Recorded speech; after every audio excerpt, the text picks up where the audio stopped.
Aicinu arī, jā, paldies, arī ieraksts tiks veikts un tā. Un, jā, aicinu arī jūs varbūt būt kaut kādā ziņā aktīviem un celt rokas un uzdot kaut kādus jautājumus. Es zinu, ka Zoom platforma nav tā varbūt saistošākā vide, kur gribās parunāties vai gribas iesaistīties vai gribas kaut kādā veidā varbūt dalīties ar savu viedokli vai sajūtām, bet nu, teiksim tā, ir šī iespēja, ir šī vide, kurā mēs varam satikties un varam sarunāties. Un arī šajā gadījumā, ja jums kaut kas šķiet neskaidrs, vai varbūt jums ir kāds komentārs vai jautājums, vai gribat par kādu tēmu uzzināt vairāk, cik es redzēju no jūsu pieteikumiem, tad pārāk daudz tādu sagatavoto jautājumu nebija, bet varbūt tie radīsies šobrīd, klausoties un domājot par virtuālo papildināto un jaukto realitāti, un varbūt tās iedomājoties to, kā jūs to varat izmantot savā praktiskajā darbā gan par tādām lielākām lietām, gan arī par ļoti konkrētām lietām. Ja jūs, piemēram, šobrīd strādājat pie kāda projekta vai ir kādas aktualitātes, es tiešām aicinu jūs iesaistīties, pajautāt, un mums ir gana daudz laika, un nav gluži stundas laikā jāpaspēj izstāstīt visa raķešu zinātne. Līdz ar to mums ir gana daudz laika, lai mēs arī paspētu pievērsties jūsu jautājumiem, jūsu problemātikai, un varbūt, jā, arī beigu galā iespēja vienkārši dalīties ar savu viedokli vai redzējumu par to, jā, ko tas viss nozīmē, kā tas ietekmē mūsu darbu ikdienu, un kā tas visu galvenokārt jau ietekmē veidu, kā mēs varam uzrunāt un sasniegt mūsu auditoriju. Līdz ar to, jā, mūsu šīs dienas tēmas nosaukums ir tehnoloģija pēcpusdiena par virtuālo papildināto un jaukto realitāti. Un tā ir tāda mana pamata darba, teiksim tā, lieta un pamata specifika. Līdz ar to man tiešām arī patīk par šiem jautājumiem runāt, jo tas ir tas, ar ko es nodarbojos, un kaut kādā ziņā esmu atradusi sevi šajā starpdisciplinārajā nozarē, kurā savienojas gan manas iepriekš apgūtās zināšanas un pieredze gan medijos, gan kino industrijā, un tagad ar moderno tehnoloģiju palīdzību es varu attīstīt gan šīs te radošās, gan tehniskās prasmes un domāt par citādiem stāstniecības veidiem, izmantojot citas tehnoloģijas un izmantojot šīs iespējas. Līdz ar to pavisam īsi tātad iepazīstināšu arī ar sevi. Mani sauc Elizabete Palacios, un es esmu gan aktīva savā uzņēmumā StoryHub, kurš jau kopš 2016. gada fokusējas uz multimēdiju stāstniecību, multimēdiju satura veidošanu, interaktīvām pieredzēm, kas materializējas gan kā spēles, gan kā instalācijas, gan šī pati virtuālā papildinātā realitāte un viss tas, ko mēs šajā lielajā blokā, kas ir multimēdijas, varam ietilpināt. Papildus arī caur uzņēmumu mēs nodarbojamies vēl ar divām tādām jomām, kas ir gan skatuves mākslas, gan pasākumi, protams, un it īpaši jau skatuves mākslās arī. Tātad mūsu projekti ir vairāk saistīti vai nu ar digitālo tehnoloģiju klātesamību, vai arī ar kaut kādu atjautīgu, interesantu, saistošu veidu, kā mēs iesaistam auditoriju šajā procesā, kas ir šī skatuves mākslas žanrs. Esam arī veidojuši visādus ļoti laikmetīgus un ļoti starpdisciplinārus un kaut kādā ziņā varbūt pat provokatīvus projektus, un varbūt būsiet dzirdējuši par metāla operu Kurbats ķēvis dēls vai par operu filmu Baņuta, kas bija viens no mūsu arī, kā tā saka, valsts simtgades projektiem un tika izrādīts gan kā filma, gan arī bija kā ceļojoša izrāde, kas norisinājās Tallinas ielas kvartālā Rīgā, gan arī devās uz Berlīni. Jā, šogad esam strādājuši arī pie Kristas Burānas izrādes Visi putni skaisti dzied, kas arī tika nominēta Spēlmaņu naktī. Tātad, jā, šādos te formās caur iesaiti, caur tehnoloģijām un dažādu mākslas formu sinerģiju. Tas ir tas gan pasākumu, gan skatuves mākslu formāts, kas interesē mani no uzņēmējdarbības perspektīvas un no tā, ko mēs daram StoryHubā. Bet tā nav vienīgā lieta, ar ko es nodarbojos, un paralēli tam ir vēl vairāki procesi un vairākas lietas. Viens no tiem ir īstenībā pašlaik ļoti, ļoti karstā, aktīvā producēšanas fāzē, kas ir Valmieras starptautiskais multimēdiju festivāls.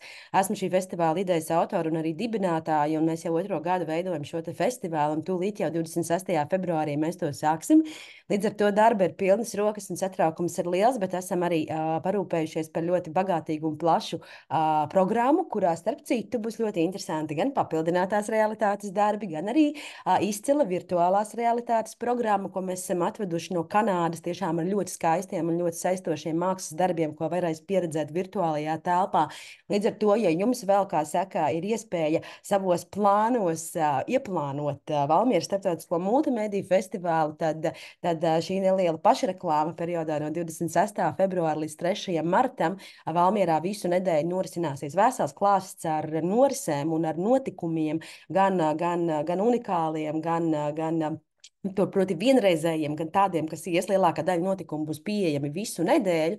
Tā kā aicinu apskatīties gan mūsu Facebook, gan Instagram kontos, arī festivāla dienā mums būs pieejama mūsu jaunā weblapa un viss pārējais, bet visātrāk jau, protams, par to ziņas nonāk vai nu caur pašvaldības portālu, kas ir ierastāka vieta, varbūt teiksim, cilvēkiem, kas strādā pašvaldības struktūrās, kur atrast informāciju par aktuālām lietām, un, protams, Facebook un Instagram, kurā mēs komunicējam gan programmu, gan arī visas aktualitātes. Tā kā tiešām aicinu ieplānot, un to, par ko mēs šodien runājam, varēs redzēt praksē un varēs redzēt ļoti daudz dažādas interesantas tehnoloģijas darbībā un pieredzēt tās Valmierā. Otrs festivāls arī, kas arī pagājušā gadā tika dibināts, tas ir Siguldas bērnu un jauniešu literatūras festivāls, kur arī mēs ciešā sadarbībā ar Siguldas pašvaldību un kultūras centru strādājam. Mūsu Storyhub virziens ir multimēdiju virziens, mēs esam vairāk mākslinieckie vadītāji šai te programmai. Un, jā, tā arī ir viena no tādām iniciatīvām, kur mēs turam roku uz pulsa un rūpējamies, lai šis festivāls attīstītos un lai arī multimēdija un tāda mūsdienīga komunikācijas forma un arī jauniešiem bieži vien daudz saistošāka komunikācijas forma būtu klātesoša šajā festivālā. Un mēs redzētu, kā arī literatūras mākslas žanrs un formas attiekas ar multimēdiju pasauli un ar tehnoloģijām. Paralēli arī vēl es esmu docētāja Latvijas Kultūras Akadēmijā, esmu lektore un arī runāju gan par digitālo transformāciju, gan par multimēdijiem, gan par radošo domāšanu un jaunu ideju, teiksim tā, veidošanu un attīstīšanu. Tāpat arī docēju Rīgas Stradiņu universitātē, kuras arī pasniedzu multimēdiju producēšanu un strādāju ar žurnālistiem un sabiedrisko attiecību cilvēkiem un multimēdiju producentiem. Un paralēli arī darbojos Eiropas Hītu radio, kur arī esmu satura attīstības, teiksim tā, strateģiskais padomdevējs un arī, teiksim, piesaistu finansējumu un piesaistu idejas mediju attīstībai un jaunu programmas satura vienību ieviešanai praksē. Līdz ar to, jā, tas darba lauks ir diezgan plašs un dažāds, bet viss kaut kādā ziņā ir saistīts ar saturu, ar mākslu, kultūru un ar digitālo formu, teiksim tā, implementāciju un digitālo jaunradi, par kuru mēs arī lielā mērā runāsim šodien. Nu, lūk, tad mums ir teiksim, tādas divas daļas. Protams, ka caur piemēriem un caur tēmas kaut kādām sasaistes vietām droši vien, ka arī nebūs tā superstrukturēti, varbūt tur viens A, B, C, D, jo, ja mēs runājam par kādu tēmu, tad es vēlos arī minēt kādus piemērus un parādīt varbūt kaut ko, un tad attiecīgi, jā, bet vairāk tā pirmā daļa būs tematiski fokusēta. Tātad, par ko tad mēs vispār šodien runājam? Kas ir kas un kā tas strādā, un ko tad mēs saprotam ar šīm XR industrijām, un kas tad ir tā virtuālā papildinātā un vēl jauktā realitāte, kas ir daļa no multimēdiju un tehnoloģiju ikdienas. Tad, jā, paskaidrošu gan šos terminus, gan to, kā šīs tehnoloģijas strādā, un kāda tad ir šī funkcionalitāte un šīs iespējas, uz kurām mēs varam skatīties, ir tīri tiešām no tāda radošā un satura veidotāja perspektīvas. Es neesmu IT cilvēks, es pati neprogrammēju, bet es esmu tas cilvēks, kurš implementē šīs tehnoloģijas muzejos, zinātnes centros, kultūras un mākslas formās, un tad domāju par šo pieredzi un domāju, vai šī tehnoloģija ir kaut kas tāds, kas mums palīdz virzīties uz priekšu. Un lietotāja pieredzes konteksts, kas ir viennozīmīgi klātesoša tēma, jebkurā no šiem tehnoloģiju kontekstiem, tad kā tad lietotājs to pieredz, kā auditorija to pieredz, kāda ir šī saskarsme ar cilvēkiem, kas tad var šos mākslas darbus vai kultūras saturu vai muzeja pieredzi reāli izbaudīt, teiksim tā, uz savas ādas. Un gan arī par šiem riskiem vai ierobežojumiem, un, protams, arī, kā jau minēju, centīšos arī minēt veiksmīgus piemērus, kur tas ir, teiksim tā, kur ir ļoti harmoniska šī sadarbība starp mediju, saturu un auditoriju. Tātad tas ir trīspusējas attiecības, līdz ar to es nekādā veidā nevēlos veidot jums ilūziju, ka tas varbūt ir kaut kas ārkārtīgi vienkāršs un varbūt kaut kādā ziņā pašsaprotam, jo mums ir trīs lielas, tā kā būtiskas un trīs lieli būtiski spēlētāji, kuri savā starpā veido attiecības, kas ir medijas, auditorija un tehnoloģija, proti saturs, tātad saturs, medijas un tehnoloģija un auditorija, tātad šie trīs elementi veido savā starpā attiecības, un viņiem ir jāsatiekās. Un saturam ir jāatbilst medijām, un medijām ir jābūt atbilstībā ar auditoriju un tā tālāk. Tātad šis miedarbības cikls ir tas lēmums, kas satura veidotājiem, producentiem, autoriem ir jāpieņem, kurā brīdī tas tā, nu, tautas valodā runājot, rada sakaru. Jo, nu, mēs redzam ļoti daudz arī neveiksmīgus tehnoloģiju pielietojumus vai tādu, nu, es to saucu par tādu spēlēšanos ar tehnoloģijām, vai mēs šīs te tehnoloģijas izmantojam tikai tāpēc, ka, es nezinu, mums ir pieejams finansējums, vai mums, es nezinu, gribas būt stilīgiem un savā mārketinga komunikācijā izmantot kaut kādus atslēgas vārdus, kas šobrīd ir aktuāli un kas varbūt piesaista cilvēku uzmanību. Un tā tālāk, un tā joprojām. Bet daudzu iemeslu dēļ, diemžēl, daudzas no šīm satura lietām vēl joprojām ir diezgan zemā kvalitātes līmenī, par spīti tam, ka mums ir gan zināšanas, gan pieejamība, gan beigu galā, nu jau arī finansiāli, jebkura veida digitālās aktivitātes ir sasniedzams. Tas nav, es sāku ar digitālām tehnoloģijām strādāt pirms vairāk nekā 10 gadiem, un daudzas no šīm lietām bija absolūtā raķeža zinātne. Tā skaitā arī, piemēram, kaut vai elementāra 3D filmēšanas, pirmo 3D projektu un filmēšanas projektu sāku īstenot jau pirms vairāk nekā 15 gadiem. Tas bija ārkārtīgi dārgi, ārkārtīgi komplicēti. Mums nebija nedz tehnoloģijas, tad mums bija operatori, kas paši dabūja būvēt tur tās kameras un likt viņus kopā tā, lai dabūtu šo 3D efektu un visu pārējo. Nebija zināšanas par montāžu, par pēcapstrādes lietām un visu pārējo. Un tas viss 10, 15 gadu laikā ir tik ārkārtīgi radikāli un krasi mainījies, ka mēs vispār nekādā veidā nevaram salīdzināt šo pieejamību un šīs iespējas, kuras mums ir šodien, pat pat ar iespējām un pieejamību, kas mums bija pirms 2 vai 3 gadiem. Ja kaut vai kontekstā arī ar mākslīgā intelekta ienākšanu tā kā nozarē un mākslīgā intelekta, tā kā, kas jau, protams, ir atkal cita milzīga tēma, bet arī tā ietekmē XR industrijas.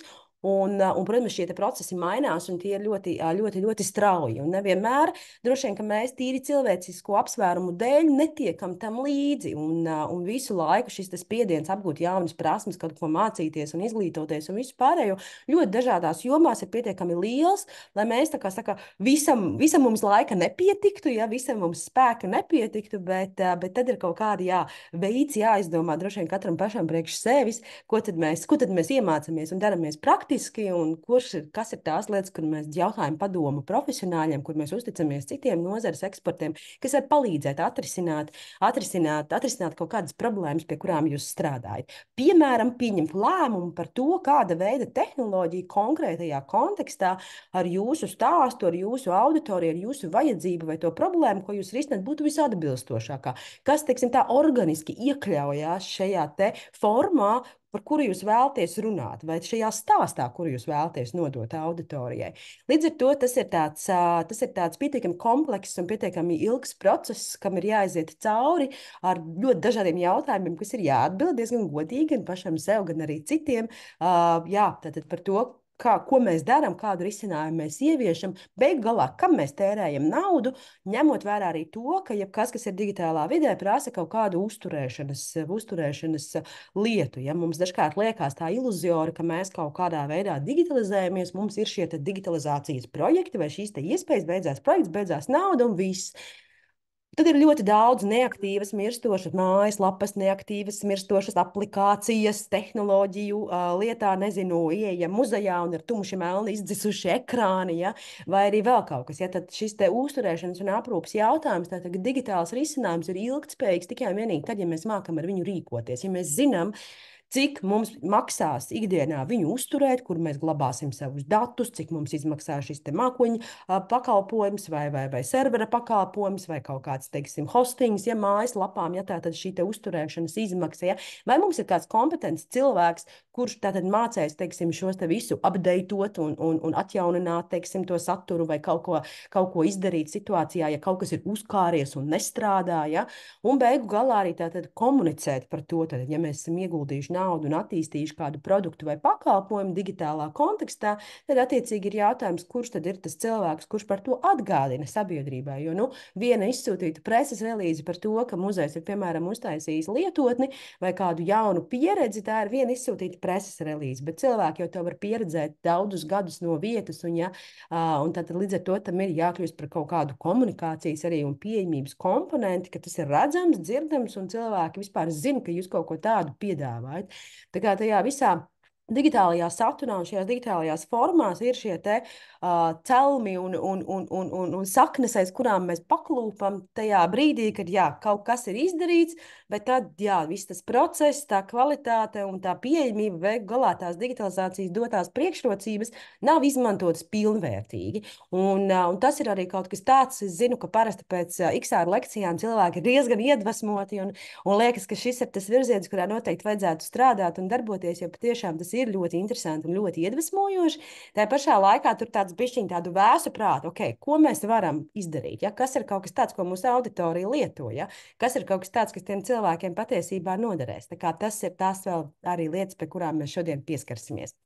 Nu, lūk, un arī otrā daļa vairāk, nu, es gribētu teikt, ka divas trešdaļas būs drīzāk šī pirmā daļa un viena trešdaļa uz beigām, jā, vispār par šo te kā domāt par digitālo stāstniecību un radošo saturu virtuālā telpā, ko praktiski nozīmē šāda satura veidošana, un tā tad arī parādīšu, bišķiņ pastāstīšu varbūt par to, kādi cilvēki ir iesaistīti šajā satura veidošanā, un arī, teiksim, par šo te drīzāk nevis jau par konkrētiem cipariem, bet drīzāk par šo budžeta veidošanās loģiku, jo dažkārt ir grūti saprast cilvēkiem, kas nestrādā ar digitālo saturu, varbūt, nu, kāpēc tas ir tik dārgi, vai kāpēc tur ir vajadzīgs šis un tas un vēl kaut kas, un kāpēc to nevar izdarīt viens, divi cilvēki un gatavs.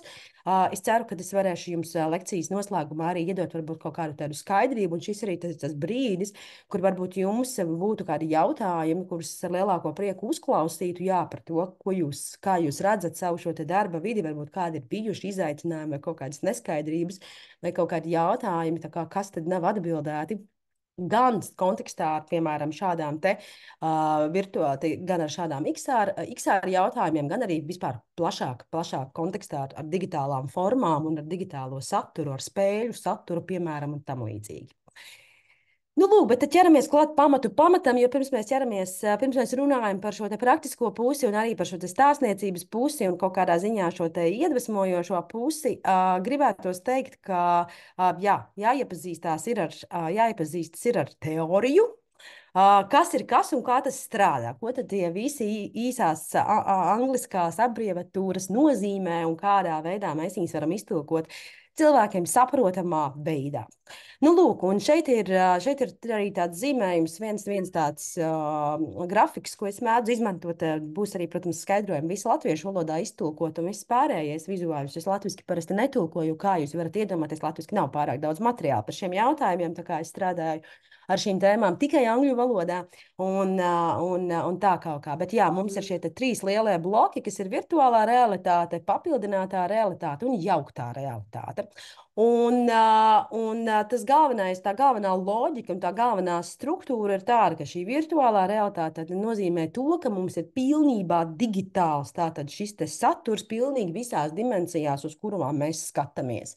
Tātad mēs esam pilnībā noslēgtā, kaut kādā ziņā sintētiskā, tātad mākslīgā telpā, kur mēs nejūtam reālo dzīvi. Tātad mums nav kontakts, mums nav vizualizācija reālai dzīvei, mēs esam šajā virtuālajā telpā, tātad, kur mēs esam pilnīgi visās mūsu acu uztveres dimensijās, tātad šajā digitāli veidotajā saturā. Tā ir virtuālā telpa. Papildinātās realitātes telpa tā pavisam īsumā nozīmē to, ka mums ir reālā pasaule, kuru mēs redzam, un mums ir digitālā satura pārklājums. Tātad mums ir pārklājums, kurā mums parādās kaut kāds digitālais saturs. Mēs redzam, tātad, un kaut kādā ziņā šī reālā pasaule paliek tāda centrāla šai visai pieredzei. Tas ir tas, ko mēs fiksējam. Mēs tur redzam māju, mēs redzam to māju arī caur digitālo tehnoloģiju. Tas ir līdzīgi kā vienkārši ieslēdzot fotokameru telefonā. Tas, ko mēs redzam, ir tas, ko mēs redzam. Un papildinātā realitāte mums dod iespēju šim te realitātes tvērumam likt pa virsu visdažādākā veida digitālu saturu. Tas var būt gan kaut kāds loks, kas tur parādās, gan video saturs, gan māja, kura tur ieanimējās un pēkšņi atverās mājas durvis un pa tām izliecās cilvēki un tā tālāk. Varbūt ļoti dažādi veidi. Es arī izstāstīšu, jo papildinātā realitāte nav tikai un vienīgi tāds viens formāts, kā tas strādā. Ir veseli 5 papildinātās realitātes veidi. Līdz ar to es izstāstīšu, kāds tas būtiskākās atšķirības un kā tīri funkcionāli šis saturs parādās uz šīs fiziskās vides.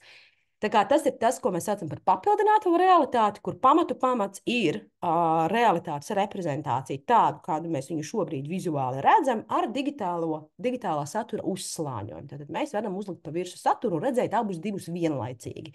Gan fizisko vidi, gan šo digitālo saturu. Un tad mums ir šī jauktā realitāte, vai mēs viņu saucam par merged reality, kas nozīmē to, ka reālā un virtuālā telpa savienojas. Un es saku, ka jauktā realitāte ir kaut kas tāds, ko mēs jau gadu desmitiem redzam zinātniskās fantastikas filmās, kas šobrīd ir kļuvušas par realitāti, jo ir jau tirgu pieejamas un redzamas brilles, kas strādā tieši tādā veidā, kur mēs redzam gan šo fizisko vidi, gan šo digitālo saturu, un kur mēs varam tiešajā laikā, tātad esot šajā telpā, miedarboties ar šo saturu. Tātad tas ir tas stāsts par šo zinātnisko fantastiku, kur mēs sēžam ap vienu galdu no sērijas, mums visiem ir brilles uz acīm, un mēs ar rokām varam, es nezinu, kopīgi zīmēt kaut ko vai pārbīdīt grafikus, vai, piemēram, jaunākās paaudzes tātad šajās brillēs, principā tā funkcionalitāte ir tāda, ka tu uzliec šo headsetu, tu uzliec šīs brilles, tu redzi fizisko vidi tādu, kāda viņa tev ir apkārt, un tu vari pa visu telpu, piemēram, sev apkārt izvietot darba virsmas. Te tev stāv loks, kurā tur, es nezinu, ir sociālie mēdī, te tev stāv tavs, tur, es nezinu, Word vai Excel dokuments, te tev stāv, es nezinu, vēl kaut kas tam līdzīgs, te tu vari, es nezinu, gleznu piekarināt sev aiz muguras, ja tu gribi, ja? Tu redzi to fizisko telpu, un tu šos priekšmetus, šos ekrānus vai šos elementus izvieto apkārt savā savā šajā digitālajā pārklājumā, un plus tu vari ar viņiem miedarboties. Tu reāli vari, nezinu, scrollot Facebooku, ja skatīties timelineus vai Instagramu, tu vari rakstīt dokumentos, tu vari bīdīt visādas tabulas, zīmēt un darīties vēl kaut ko, ja? Tā kā tas ir tā jauktā realitāte, kur bija vēl dažus gadus atpakaļ, kad īsti tādas kvalitatīvas, lietotājiem draudzīgas tehnoloģijas varbūt nebija pieejamas, bet tagad jau reāli ir tirgū daudzas brilles un daudzas šīs lietas, un jaunais arī Apple produkts, par kuru es jums arī pastāstīšu, tad jau pilnībā apkalpo šo jauktās realitātes šo savienojumu, kas kombinē virtuālo ar papildināto šo funkcionalitāti. Un tas ir tāds, šajā kontekstā mēs arī izmantojam tādu jēdzienu kā digital, tātad fizisks un digitāls. Tātad mēs esam abās telpās vienlaicīgi, un mēs abas šīs telpas gan fiziski, gan digitāli varam ietekmēt. Tātad mēs varam ar viņām miedarboties, aktivizēt viņām saturu, lietot viņas un tā tālāk. Tas ir tas, kas šobrīd ir tā saucamās XR industrijas, tātad un šīm XR industrijām ir trīs šie lielie virzieni - virtuālais, papildinātais un jauktais.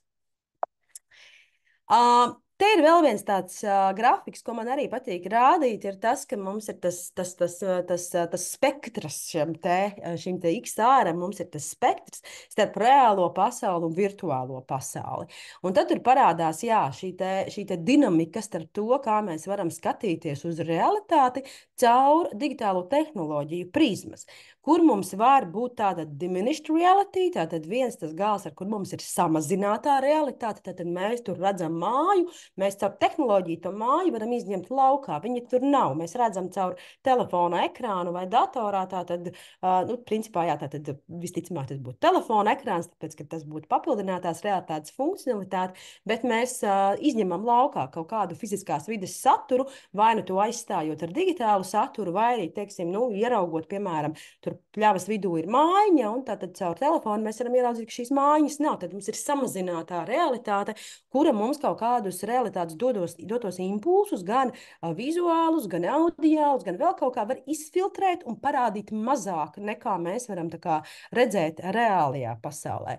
Tad ir šī augmentētā realitāte, šī papildinātā realitāte, kur mēs redzam to, ko mēs redzam, un mēs varam likt klāt, mēs varam mainīt, mēs varam uzlabot, mēs varam paspēlēties ar to, ja?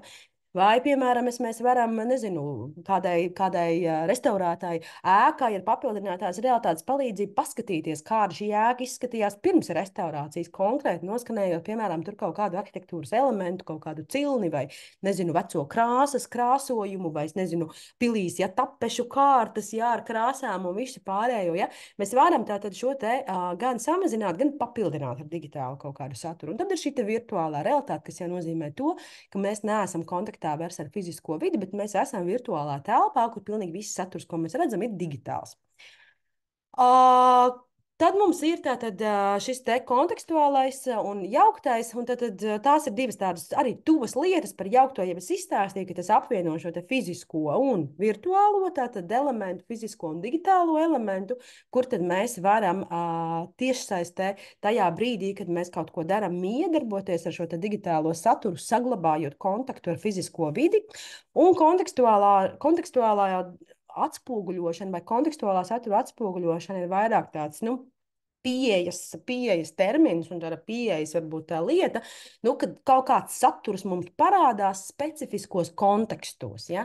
Vai nu mēs esam kaut kādā, es nezinu, kas ir tas iemesls, kāpēc tas saturs parādās un kas ir tas konteksts, kurā šis saturs parādās, vai tā ir fiziska poza, vai acu skatiena virziens, vai kaut kāda tēma, vai kaut kāds atslēgas vārds un tā tālāk, tad ir kaut kāds veids, kā šis saturs miedarbojas ar kontekstu, kurā mēs to radām. Tas ir vairāk tā nav drīzāk tas nav stāsts par kaut kādu citu veidu tehnoloģiju vai par cita veida kaut kādu tehnisko risinājumu, bet tas ir drīzāk vairāk par to ideju, kurā brīdī mēs ko redzam un kādā veidā šis saturs miedarbojas gan ar lietotāju, gan ar apkārtējo fizisko vidi vai kaut kādām citām paralēlām norisēm, ja, kuras tad var būt principā jebkas. Ja.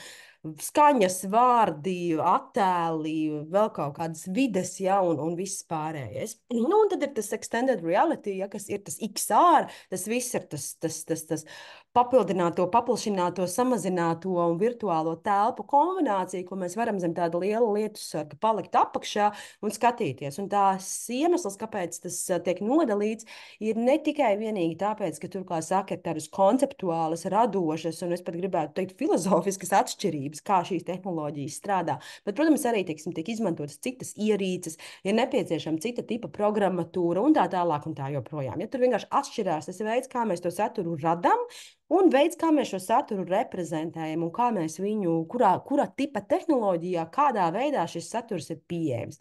Tāpēc šajos virzienos ir būtiskas atšķirības, un tas, kas strādā jauktajā realitātē, nestrādā uz virtuālās realitātes brillēm, un tas, kas strādā uz virtuālās realitātes brillēm, nestrādā papildinātajā realitātē, un tā tālāk. Tur ir arī tā tehnoloģija, tā sarežģītā puse, un kaut kādā ziņā tas nozares lielais izaicinājums.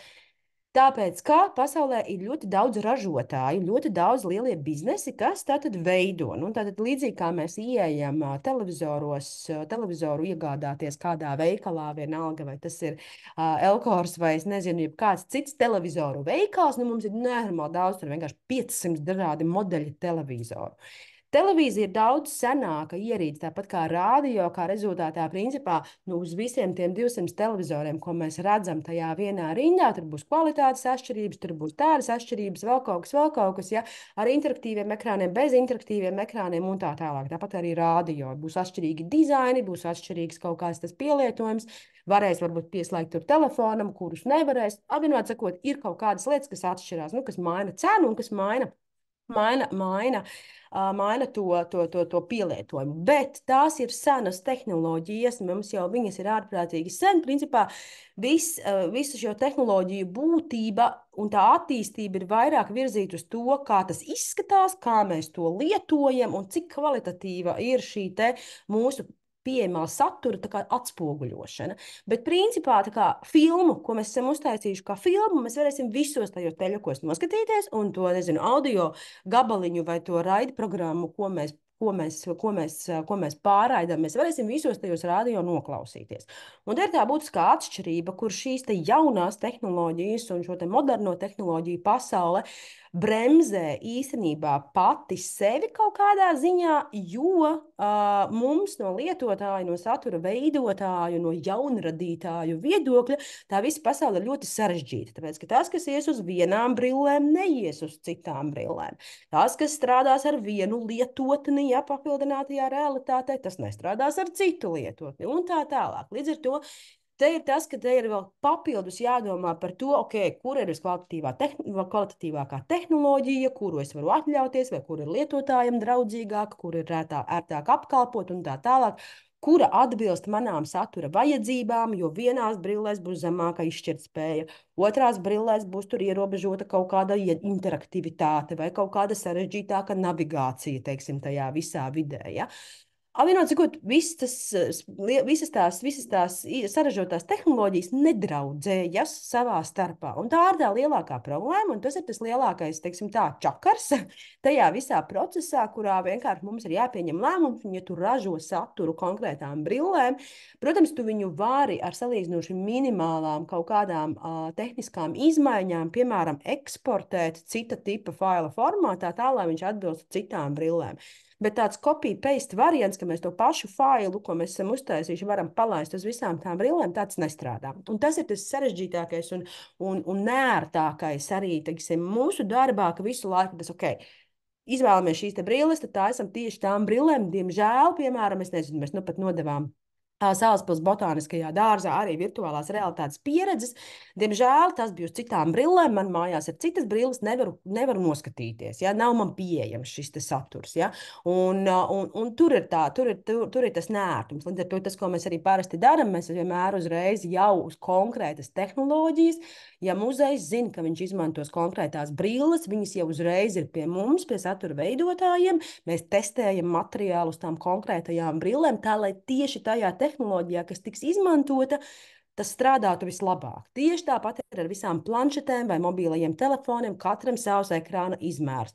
Tur tādas caulas, vēl kaut kādas caulas. Ja? Un tas, ko mēs vienmēr darām, ir arī mēs, tad, okay, ar kurām planšetēm jūs strādāsiet. Kas ir tas, ko muzejs vai, piemēram, zinātnes centrs ir nopircis, lai mēs zinām. Uzreiz mēs to planšetes paraugu paņemam un visas spēles, visu saturu, visu testējam uz konkrētās ierīces, kura nonāks tātad ekspozīcijā vai kura nonāks pie lietotāja. Un tas ir visloģiskākais un vissakrīgākais veids, kā to darīt, jo pretējā gadījumā nezinot tiešām to kāda tehnoloģija tiks izmantota un viss pārējais, tas ir ļoti, ļoti nērts un riskants process, un beig galā tur arī var kaut kas nesakrist vai nesanākt, vai dabūt, vai nāksies, teiksim, kaut ko pārtaisīt, tieši tāpēc, ka to nevarēs tādā veidā atspēlēt. Līdz ar to kaut kādā ziņā tā papildinātā realitāte ir kaut kādā ziņā drusciņ pieejamākā un drusciņ varbūt skaidrāka cilvēkiem dēļ tā, ka papildinātā realitāte pēc būtības šobrīd darbojas uz visiem jaunākās paaudzes telefoniem. Ar jaunāko paudzi, es domāju, pēdējie 3 līdz 5. 5 jau vairs neskaitās jaunākā paaudzes tehnoloģija pasaulē. Jauns skaitās 2 gadus maksimums. Bet tajā pašā laikā, jau pirms 5 gadiem, principā uz visiem telefoniem tā papildinātā realitāte gāja. Protams, ka parādās izaicinājumi, kas saucās, ja mans telefons ir, es nezinu, kaut kāds dīvaina zīmola, varbūt, es nezinu, Ķīnā salikts kopā, tur ļoti lēts un vēl kaut kā tam līdzīgi. Tur, protams, ka pastāv riski. Ja.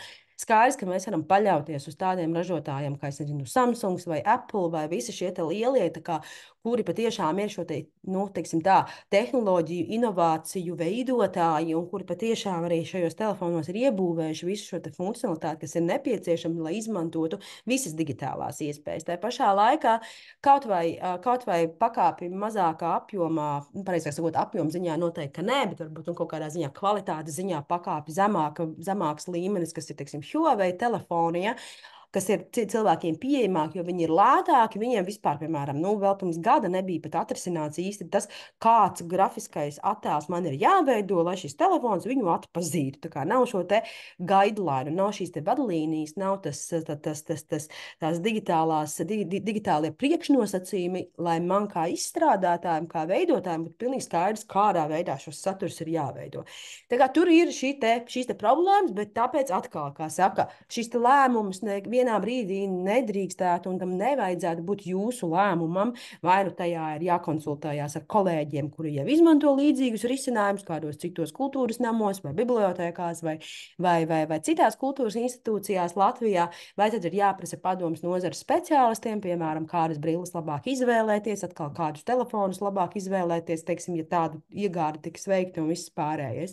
Līdz ar to par spīti tam, ka kopsumā tā papildinātā realitāte ir gana vienkārša tehniski, lai jebkurš mūsdienās ražots telefons pēdējo, piemēram, 3 gadu laikā spētu šo te aplikāciju izmantot efektīvi, 100% uz to paļauties mēs nevaram. Ja?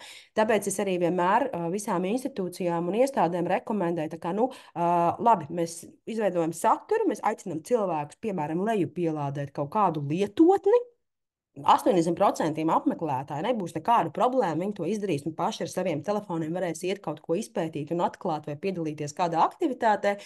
Bet, piemēram, būs kaut kādi cilvēki, kuriem ir vai nu tur, es nezinu, ierobežots interneta patēriņš, vai tur vēl kaut kas ierobežots, vai kaut kādi, es nezinu, dīvaini telefoni ar dīvainām operētāju sistēmām un visu pārējo.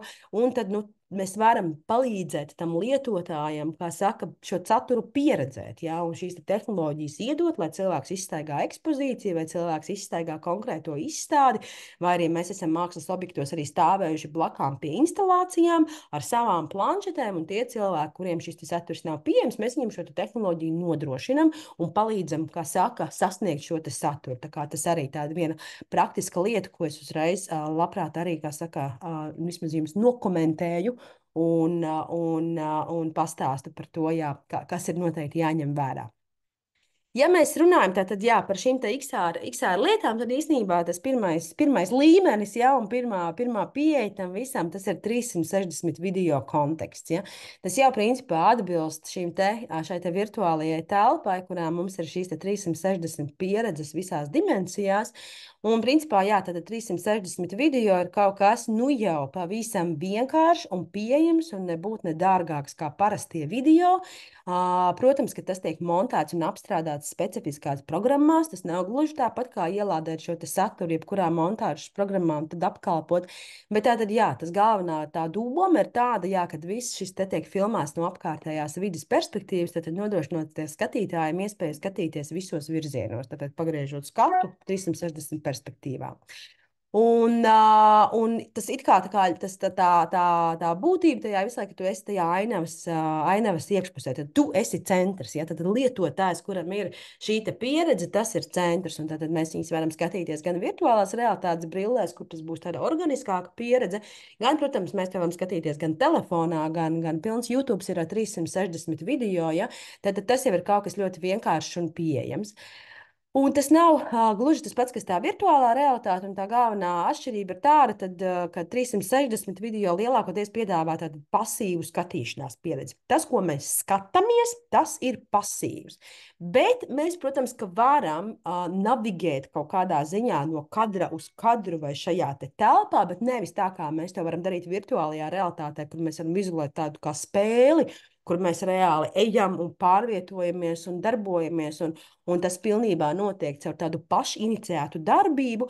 360 video pēc būtības ir pasīva forma. Pats tas saturs, ko mēs redzam, ir pasīvs. Bet mēs viņiem varam likt klāt kaut kādas iesaistošas formas, vai nu kaut kādus klikšķināmus elementus, kā mēs noteikti esam. Un arī jūs noteikti esat redzējuši virtuālajās stūrēs, ja, kur mēs varam paskatīties saturu, paklausīties kaut kādu audio, vēl kaut kas, protams, var arī kaut kādu navigāciju ieviest, iziet cauri dažādām šīm te video sekvencēm vai ar kaut kādu podziņu palīdzību pārvietoties no viena filmētā materiāla uz otro filmēto materiālu. Tad tur ir kaut kādi elementi, kas var padarīt šo pieredzi interaktīvu, bet tas ir arī tas digitālais uzklājums. Pats video kā video nav interaktīvs, tas ir vienkārši fiksācija. Ja? Tas ir tāds pats video, tikai 360 vidē. Un tad viņam var likt klāt, jā, šos te kaut kādus papildus elementus. Jā, un tad līdz ar to tas galvenais atšķirības punkts starp 360 video un virtuālo realitāti ir šī interaktivitāte un mūsu kontrolas iespējas. Tātad virtuālajā realitātē mēs varam navigēt un iet cauri šīm pieredzēm līdz vissīkākajai detaļai. Mēs varam visu nokontrolēt, ja? Kā lietotājs, vai arī kā autors, kurš šo darbu veido, mēs varam radīt tātad šo pieredzi. Bet tajā 360 video mums pastāv tātad iespēja ierobežotas kontrolas iespējas, ierobežotas navigācijas iespējas, un kaut kādā ziņā diezgan paredzamas un tādas strukturētas šīs interakcijas iespējas. Un mums ir arī ļoti daudz un dažādas īstenībā šīs virtuālās tūres, ļoti daudz organizācijas un uzņēmumi viņas veido tīri mārketinga un komunikācijas vajadzībām un tā, bet tādas varbūt radošāki tādi piemēri, ko varētu apskatīties, kas varbūt arī jums noderētu, tad ir Latvijas Mākslas akadēmijas virtuālā ekspozīcija, kur ir pieejami mākslas objekti un jā, attiecīgi Mākslas akadēmijas šīs te galerijas, šīs izstāžu telpas, kur tad ir pieejami mākslas darbi, kur šie mākslas darbi tiek izstādīti, tās ir jā, digitalizētas un padarītas par virtuālu telpu, uzmodelētas, un tur ir izstādīti mākslas darbi, un tur var apsīties. Tā ir principā kā tāda 3D tūre un virtuālā realitāte kombinācijā. Nu, un te ir viens no ļoti daudzajiem virtuālās, tiksim tā, virtuālajām tūrēm, kurās ir kombinēts tātad 360 fotoattēls ar interaktivitāti. Un tātad 360 varbūt gan kā fotofiksācija, tad mums ir viens attēls, kuru mēs varam apskatīties, un viņam pa virsmu uzlikt kaut kādas klikšķināmas podziņas, kaut ko noklausīties, izstāstīt vai vēl kaut ko iedot. Un tas var būt video. Un arī šis te video var būt gan aktivizējams, gan apstopējams, gan ar visām šīm te podziņām, kur var būt šis te interaktīvais saturs un tā tālāk. Tā kā tāda tipa piemēra ir ļoti daudz. Jā, viens no tādiem, jā, salīdzinoši, manuprāt, veiksmīgs ir tas pats Rīgas Brīvostas virtuālais muzejs, kur ir gan interesants saturs, gan arī forši var izstaigāt gan šos te kuģus, gan dažādas telpas un visu pārējo, un iepazīties ar dažādu tipu saturiem.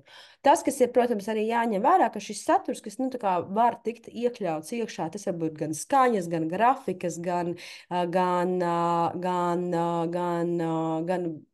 citi elementi un viss pārējais. Tad ļoti daudz dažāda tipa, tad multimediāls saturs. Multimediāls saturs, ko tas nozīmē? Tas nozīmē teksts, attēls, kustīgs attēls, animācija, audio, tātad visa tipa satura formas.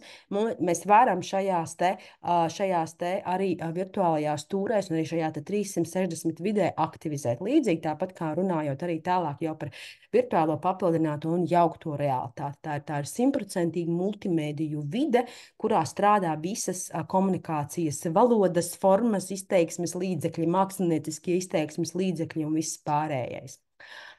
Kas ir tie būtiskie varbūt jautājumi, kas ir jāatbild tātad šajās te 360 kontekstā, jo, kā jau es minēju, tas ir kaut kādā ziņā kaut kas tāds, ko tiešām jebkurš no jums var radīt un var veidot cauri dažādām pastaigu takām vai ekspozīcijām vai pieredzēm vai vēl kaut ko. Tas ir arī veids, kā dokumentēt pieredzi, piemēram, ja ir noticis festivāls vai ir noticis kāds īpašs notikums vai kādi īpaši svētki, ja, tātad ne tikai un vienīgi uztaisīt fotogrāfijas un atskata video, ko ievietot sociālajos medijos, bet reāli uztaisīt virtuālo tūri, kur var cilvēks ieiet un paskatīties, kur ir vai nu šis te attēls vai video fiksācija, kā šī instalācija ir darbojusies un tā kaut kā. Mēs, piemēram, tagad vēlamies multimediju festivālam tieši šādu dokumentāciju arī taisīsim. Mums ir attiecīgi tur tāds sadarbības projekts ar Norvēģiju, un šie darbi tiks veidoti, dokumentēti 360 video formātā. Tur būs atsevišķas podziņas, kur varēs noklausīties interviju ar māksliniekiem, ar vienu, ar otru, ar vēl kaut ko. Būs papildus arī izglītojošie materiāli, kas būs, teiksim, darbam, teiksim, piemēram, mākslas stundā, ja, ko skolotājs var izmantot kā metodisko materiālu, lai rosinātu jauniešus domāt par dažādu mākslas formu un tehnoloģiju savienojumu un tā tālāk. Nevis vienkārši uztaisīt mājaslapu, tur www.festivāls.lv, ielikt, kā es minēju, bildes, aprakstu un vēl kaut ko, bet tiešām dublēt šo pieredzi, ko, protams, nevajag darīt ar pilnīgi visām pieredzēm pasaulē, ja, bet ja ir tiešām kaut kas unikāls, kaut kas vērtīgs, kaut kas tāds, ko mēs pēc tam varam izmantot kā izglītojošu saturu vai kā ļoti nozīmīgu vēsturisku notikumu fiksāciju, vai vēl kaut ko. Virtuālā tūre ir ļoti interesants veids, kā mēs varam citādāk pastāstīt savu stāstu un parādīt auditorijai, jā, savu veikumu, savu vidi, savu nezinu, kultūrvēstures mantojuma šo te pieminekli vai vēl kaut kā tā.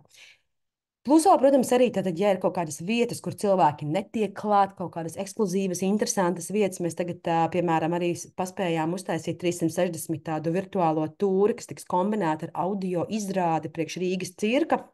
Vēstures dokumentācijas, pirms vēl renovācijas mēs Mēs dokumentējām visu cirku no pagraba līdz pat jumtam, arī šādā te virtuālā tūrē, ko papildinās tā kā audio lugas stāstījums par cirka vēsturi un tātad interaktīvie punkti ar arhīva bildēm, ar saturu, ar vēl kaut ko. Un tas pēc būtības ir tāds, kas strādā, ja vēlamies gadījumā mēs taisīsim video fiksācijas, lai būtu sajūta par to, kāda šī telpa ir bijusi un kāda šī vide ir bijusi tajā festivāla norises laikā, tad cirka gadījumā tur video neradīja, teiksim tā, nebija attaisnojums, tāpēc, ka nu, cirka telpas ir cirka telpas, tur ir tāds, principā, kā mēs Google mapā varam pārvietoties, Google kartē, kā mēs varam pārvietoties, piemēram, pa ielām un apskatīties, un tāpat mēs arī varēsim izstaigāt cirku un pēc tāda paša principa pārvietoties, kā mēs varam to izdarīt jau Google kartēs, un papildus tad ir šis saturs. Tā kā jā, dažādi vēl tādi papildus arī pielietojumi iespējamības. Tad nākamais jautājums ir, jā, tad pirmkārt, vai šī 360 vide kopsumā sevi attaisno, tā kā, nu, no sērijas, tā kā kāds sakars no 360, ja, un to es vienmēr ļoti tieši arī prasu visiem, kas par to interesēs, tā kā kāds, nu, tā kā vai tajā 360 vidē notiek kaut kas tāds, ko jūs auditorijai gribat parādīt. Kas ir tā 360 vides pievienotā vērtība? Jo kāpēc taisīt 360, ja tu to pašu vari redzēt, nezinu, četrkantīgā kvadrātiņā, vienkārši uzfilmēt tiešām parastu video vai uztaisīt fotodokumentāciju. Līdz ar to jau tehnoloģija atrisinās kaut kādu problēmu, vai tehnoloģija iedos, es nezinu, kaut kādu jaunu, es nezinu, mārketinga elementu auditorijai vai vēl kaut ko. Nu, neiedos. Tas strādās tikai vienīgi tad, ja šī 360 vide patiešām ir interesanta pieredze. Ja ir tas, ka tajā 360 vidē ir interesanti būt, vai ir interesanti paskatīties, tas ir kaut kas ar pievienoto vērtību. Ja? Un līdz ar to arī domājot par šo interaktīvo elementu izklājumu, tad arī, nu, ja mums ir šī 360 vide, tad, nu, nevis tur, es nezinu, 2 klikšķīši kaut kur vienā stūrī, ja, bet, nu, tad apgūstam to vidi. Ja mums ir 360 spektrs, tad mums šī vide ir jāapgūst. Mums ir jāsaprot, kā šīs dimensijas strādā, kā auditorijai, kā lietotājiem ir interesanti šo saturu pieredzēt, ja. Līdz ar to, kā, jā, šis interaktīvo elementu izvietojums, šī navigācija, tātad, kas ir nākamais, ja kā mēs pārvietojamies no telpas uz telpu, vai mēs dokumentējam visu soli pa solim, vai mēs taisam kaut kādus interesantus lecienus, ja? Vai šie lecieni arī, tiksim tā, rada sakaru. Tās ir tās lietas, kas ir gan radošas, gan konceptuālas, gan saturiskas, gan arī beigās tehniskas. Tas ir tas starpdisciplinārais konteksts, kur neviens no mums, teiksim tā, nav, teiksim tā, gana kompetents, es gribētu teikt, lai pieņemtu par to gala lēmumu, jo šeit ir gan svarīgs dizaina jautājums, gan lietotāja pieredze, gan, ko saka tehnoloģiju cilvēki, gan, ko saka dizaineris, ja, ko saka satura veidotāji un stāstniecības veidotāji, ja, kas vispār ir iespējams, kā mēs šīs vidas varam izmantot. Līdz ar to tas arī ir viens no tādiem jau praktiskās producēšanas padomiem, ja šīs komandas sastāv no daudziem cilvēkiem, un tie ir starpdisciplināri risinājumi, līdz ar to arī šie lēmumi par šīm vajadzībām lielākoties ir kompleksi un atkarīgi gan no platformas, kurā mēs strādājam, gan no satura, kas mums ir pieejams, gan no vides, kurā mēs filmējam vai fotografējam, vai citiem kaut kādiem elementiem. Ja? Līdz ar to tas ir tas konteksts, kādā veidā šie darbi veidojas veiksmīgi un sakarīgi. Vai ir izmantots dažādas šīs komunikācijas valodas, ja šis multimēdiju aspekts, ja starp audio, video, grafika, vizuālajiem efektiem un visu pārējo, un tātad vai tas ir, vai, teiksim tā, šis dizains un lietojamība ir intuitīva, ja, un ko vispār nozīmē intuitivitāte. Mēs tehnoloģiju pasaulē daudz runājam par šo intuitivitāti, un ja viņa nav, tas baigi sabojā to pieredzi. Cilvēki kļūst nervozi. Digitālā vidē pacietības limits ir mērāms sekundēs, ja. Ja mēs esam gatavi, es nezinu, koncertā pusstundu stāvēt kafejnīcā rindā, parunāties, iegādāties sev kafiju un skriet atpakaļ uz koncertu, mēs negaidām digitālā vidē, kamēr mums pusstundu ielādēsies lapa, ja? Vai mēs pat digitālā vidē, tīpaši, ja mēs skatāmies uz cilvēku, teiksim, sociālo mediju paradumiem, ja? Saturs, kas iet, ja, ko cilvēki skatās, tā ir minūte, 2, 3, ja, tad katrai sekundei ir reāla vērtība. Pirmkārt, no tā laika, ko mēs paskatāmies, un ja mēs ieejam slikti, neprofesionāli, nepareizi veidotās mājaslapās, un mēs tur nesaprotam, ja? Kāpēc, piemēram, tur, zinu, e-komercijas platformas, ja pazaudē savus klientus. Es ieju veikalā, ja es gribu iegādāties interneta veikalā, piemēram, es nezinu, galdu, krēslu, kosmētiku vai ēdienu. Man ir jābūt vienkāršai un skaidrai navigācijai, kā es sakārtoju grozu, kā es virzos uz maksājumu, kā es veicu maksājumu un kā es saņemu informāciju par to, ka darījums ir apstiprināts un manu kartupeļu maisu piegādās tajā un tajā dienā tikos un tikos. Ja?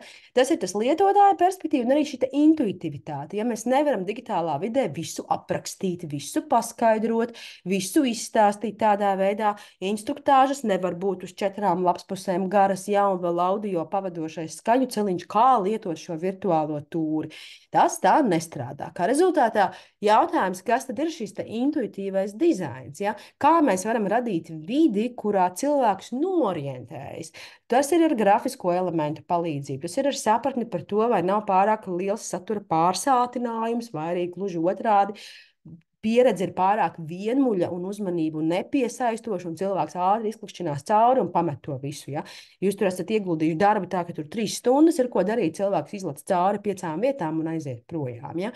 Par šo vienmuļību vai pārsātinātību un par to, kā mēs grafiski ar vides elementiem, ar dizainu nokomunicējam to, ko cilvēkam to darīt.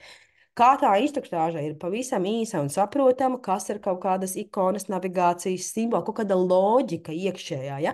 Intuitivitāte ir saistīta ar to, ka es uzreiz saprotu, mirgo. Man pievērš uzmanību. Ja? Nevis ir rakstīts, paskaties tur, vai kāds man saka, paskaties tur, bet mēs varam uzlikt, nezinu, palaist gaismas staru tajā virzienā, vai uzlikt kaut kādu mirgojošu akcentu, kas pievērš uzmanību. Ja? Tas ir intuitīvs dizains. Nevis pateikt cilvēkam, skaties pa labi, skaties pa kreisi, dari to, bet uzlikt, piemēram, mirgojošu sarkanu pogu, kas pievērš uzmanību. Skaidrs, ka tur kaut kas notiek, ja? Un tad vai nu tā poga ir klikšķināma, vai viņa vienkārši pārvērš uzmanību, un tur kaut kāda darbība notiek video saturā, vai vēl kaut kas. Ja? Tas ir stāsts par to intuitivitāti, lai cilvēks neapjūk, lai nav par daudz instruktāžas vai par maz informācijas, un lai viņš tā kā jūtās komfortabli tajā vidē. Ja? Un tajā brīdī, ja mēs aizējam uz galējībām, ka nekas nav skaidrs, tāpēc, ka ir par maz informācijas, vai tas viss ir pārāk sarežģīti, jo ir pārāk daudz informācijas, cilvēki atmetās momentāli. Un tas ir stāsts par to lietotāju pieredzi un par šo intuitivitāti, kas ir fundamentāli un absolūti neatņemami nozīmīga sastāvdaļa šajās te XR pieredzēs un šajā digitālajā un virtuālajā kaut kādā kontekstā.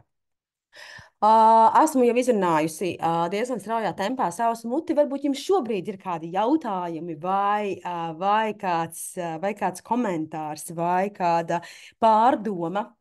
Redzu čatiņā jautājumu, ka vai varēs saņemt prezentāciju. Man šķiet, ka es apsolīju, ka es tev prezentāciju droši vien kā izsūtīšu. Jā, tā kā tas ir mans mācību materiāls. Apkārt blakus lūdzu nesūtiet visiem pilnīgi kolēģiem un tā kaut kā.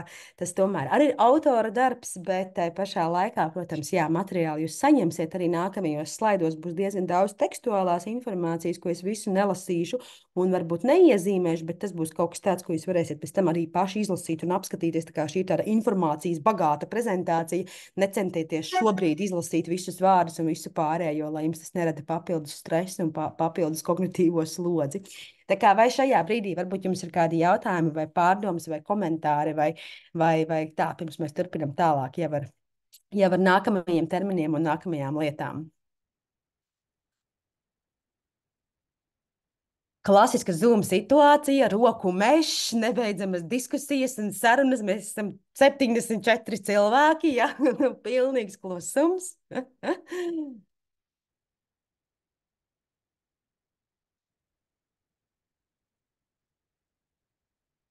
Nu, tad ar jūsu atļauju droši vien, ka es turpinu. Esmu jau pie šī pieradusi, bet nu, jūs saņematies, ja? Padomājiet, ka varbūt tomēr jums sanāk kaut kādi jautājumi un viss pārējais no sērijas, kad tad vēl, ja ne tagad. Plus vēl arī tas, ka es gribētu tomēr teikt, ka nav stulbu jautājumu un mums ir kopsamā komunikācijā jānodrošina droša un saprotama vide, kurā kurā cilvēki var uzdot arī varbūt pilnīgi pašsaprotamus jautājumus, vai tieši otrādi kaut kādus pilnīgi nesaprotamus jautājumus. Tādā ziņā nekautrējieties. Mēs šeit neesam, lai mērotos spēkiem ar kompetencēm, bet drīzāk mēģinātu saprast, kas tad notiek un kā mēs varam to izmantot savā darbā. Nu, lūk, tad ķeramies tālāk. Jā, tad 360 loģiski nākamā iterācija un nākamais tas solis, kurā domā, tā ir virtuālā realitāte.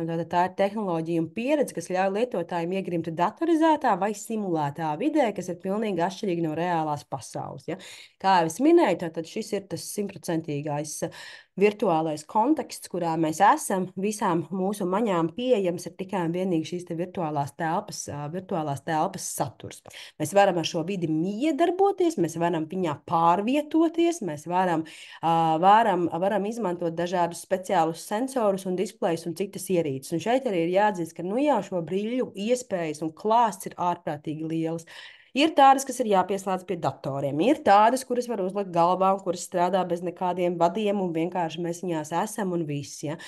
Ir tādas, kur var likt sensorus telpā, un tad tu vari pārvietoties ar viņām pa labi un pa kreisi, un vēl vis kaut ko darīt. Ir arī tādas, kur var tādās jau, teiksim, zinātnes centros tādas lietas ir pieejamas, vai arī eksperimentālos centros, kur jau ir tādas platformas, ja, kurā cilvēks tiek ielikts tā kā, piesaistīts vai piestiprināts, lai nebūtu problēmas ar vestibulāro aparātu, ja? Un tad tur var viskaut kādas trakas pieredzes likt, un cilvēks var gāzties un vēl visu kaut ko. Ja? Sundance filmu festivālā pirms dažiem gadiem viens franču autors bija izveidojis virtuālo realitāti, kuru varēja patērēt guļot baseinā. Tātad tu guli uz ūdens un tā kaut kā, un tad tā virtuālā telpa ir saskarsmē ar šo te fizisko vidi, ka tu esi ūdenī, tu tā kā levitē plūst uz ūdens, un tev ir vēl šī virtuālā pieredze tajā visā kontekstā, tad ķermenim miedarbojoties vēl ar fizisko vidi plus šo virtuālo saturu. Ļoti, ļoti daudz un dažādas ir šīs iespējas. Protams, ka visvienkāršākās un tādas populārākās ir tās, kas šobrīd strādā bez datoriem, bez vadiem. Tieši šis baltais Oculus ražotās brilles, ja, kur ir vienkārši brilles, šis headsets, tu uzliec, tev ir šīs pūles, ar kurām tu vari navigēt un viss. Te uzreiz jāmin tas, ka pie virtuālās realitātes lūdzu rēķinieties ar to, ka tas ir riskants pasākums. Cilvēki ir dažādu tipu redzēm, cilvēki ir ar dažādu, teiksim tā, redzes efektiem vai defektiem. Tāpat nav obligāti jābūt problēmām, bet redze ir tik ļoti cieši saistīta ar mūsu smadzeņu darbību, un tajā brīdī, kad mēs viņu pārsteidzam ar virtuālo realitāti, var rasties šī tas saucās motion sickness, tas ir tas pats, kas mums mēdz būt uz jūrām vai kuģos ceļojot, ja tā tad šī vestibulārā aparāta apjukums, ja, un viņš nevienmēr, teiksim, tur nav tāda obligāta korelācija, cilvēks nēsā brilles, viņam būs attiecīgi grūtāk to patērēt, vai cilvēkam ir šāds redzes defekts, un viņam tāpēc virtuālā realitāte nebūs draudzība. Protams, kad ir lielāka tendence tiem cilvēkiem, kuriem ir lielāka redzes bojājumi, tiem cilvēkiem, kuriem ir kaut kāda cita tipa defekti, kad virtuālā realitāte būs problemātiska. Ir pat cilvēki, kas neredz 3D tieši savas redzes defekta kaut kāda dēļ. Viņi ir absolūti funkcionāli un pilnīgi normāli fiziskā vidē, bet 3D saturu viņi nevar ieraudzīt, ja? Balstoties to, kā vispār mūsu smadzenes interpretē 3D. Bet šeit tas viss sajukums un tas vestibulārais aparāts var satrakoties vai arī vispār var sajusties smadzenes dīvaini dēļ tā, ka mēs esam, nezinu, pastaigājamies pa telpu, vai esam atlaidušies, un pēkšņi tajā virtuālajā telpā, es nezinu, ir kāds tur paliciens vai kaut kāda strauja kustība vai vēl kaut kas tam līdzīgs. Ja? Un mums pilnīgi tā kā mums smadzenes apjūk, tāpēc, ka mēs stāvam ar divām kājām uz zemes, un pēkšņi mēs uzbraucam tur, es nezinu, 10 metru augstumā virs zemes, un lidojumi mums sāk ļodzīties ceļgalī. Ja? Ar virtuālo realitāti ir līdzīga kā ar sapņiem. Smadzenes tic, ka tā ir īstenība. Smadzenes to uztver kā īstenību. Tā nav virtuālā telpa. Mēs terminoloģijā un tādā verbālā kontekstā varam par to runāt kā par šo sintētisko saturu, bet tajā brīdī, kad smadzenes to redz, viņas to tver kā īstenību. Un tur veidojas tas disbalans starp to, kad ir viena īstenība šajā virtuālajā telpā, fiziskais ķermenis te ir citā īstenībā. Ja? Fiziskam ķermenim nav tur strauji nobrauciens pa trasi vai leciens gaisā vai, es nezinu, kaut kāda strauja skriešana vai kas, un tad veidojās šis te apjukums. Līdz ar to virtuālajai realitātei vienmēr ir jābūt drošai pieredzei. Ja mēs kaut kur kustamies, ir kur pieturēties. Ja? Mēs Muzejos vienmēr virtuālajā realitātē liek apkārt tādas barjeriņas, lai cilvēki var pieturēties, ja saņemst, vai var, teiksim, teiksim, jā, būt kaut kāda kritiena risks vai vēl kaut kas tam līdzīgs. Ja? Vai nu cilvēks sēž ja, uz krēsla, kurā viņš var grozīties, un tā kaut kā, vai tas ir attiecīgi tātad kaut kāda vide, kur mēs esam radījuši, kur ir droši. Cilvēks ir piestiprināts, vai viņš var pieturēties, vai vēl kaut kā, vai viņam ir atbalsta persona, kas palīdz šīs brilles uzvilkt, palīdz šīs brilles noņemt un tā tālāk. Ja? Un, protams, ka jo vairāk šādu virtuālo realitātes saturu skatās, jo cilvēks ir pieredzējušāks kaut kādā ziņā. Un tā kā, nu, pirmo reizi uzliekot brilles, tās ir vienas sajūtas, nu jau 10. reizi uzliekot brilles un skatoties, tās ir citas sajūtas. Cilvēki pierod pie šīm tehnoloģijām, bet lielākā daļa no sabiedrības nav vēl regulāri virtuālās realitātes satura patērētāji. Kā rezultātā tās mēdz lielākoties vēl joprojām ir pirmā, otrā, trešā pieredze, kurā vispār cilvēki saskaras ar virtuālo realitāti. Kā rezultātā, jā, šis drošības aspekts ir ārkārtīgi svarīgs. Un arī, protams, šis lietojamības aspekts. To es saucu par tādu tehnoloģiju dominējošo, pārsteidzošo dabu, kurā mēs esam tik satraukti un tik ļoti nodarbināti ar šo tehnoloģiju, ka mēs nejūtam un nedzirdam saturu. Tāpēc, ka mums vienkārši pagaidi, kā es te stāvu, kā es te pārvietojos, kā ar tām pultīm vēl, ja? Un tā tālāk. Ļoti daudzi, tīpaši, teiksim, tehnoloģijās kompetenti cilvēki sarežģīja šīs te pieredzes. Arī esmu bijusi mākslas festivālos un visādos notikumos, nu, kur ir tik sarežģīti uztaisīts viss, nu, ka reāli nevar vienkārši, nu, tev ir vienlaikus jādomā par to, kā tu kusties. Tev ir katrā pultī vēl tur, nezinu, 3 pogas. Katra poga vēl nozīmē kaut ko citu. Tad vēl tev ir jāskatās saturs, tad vēl tev kaut ko stāsta un tā kaut kā. Un tad ir tāds stop, nē, tas ir par daudz. Nu tā. Līdz ar to arī šeit, līdzīgi kā šajā 360 vidē, ja tad satura pārsātinājums vai pārāk vienmuļas un garlaicīgas pieredzes ir tie 2 grāvji, kuros mēs varam iebraukt. Ja?